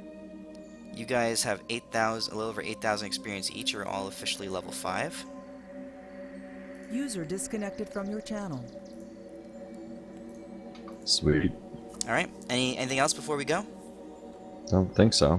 Alright, good playing tonight. No, sir. You guys Yep. figured some of that stuff out. User joined your channel. It was kind of fun. Alright, thank you. Thanks, guys. Have a good one. I'll catch you next Yep. week. You See you too. next week.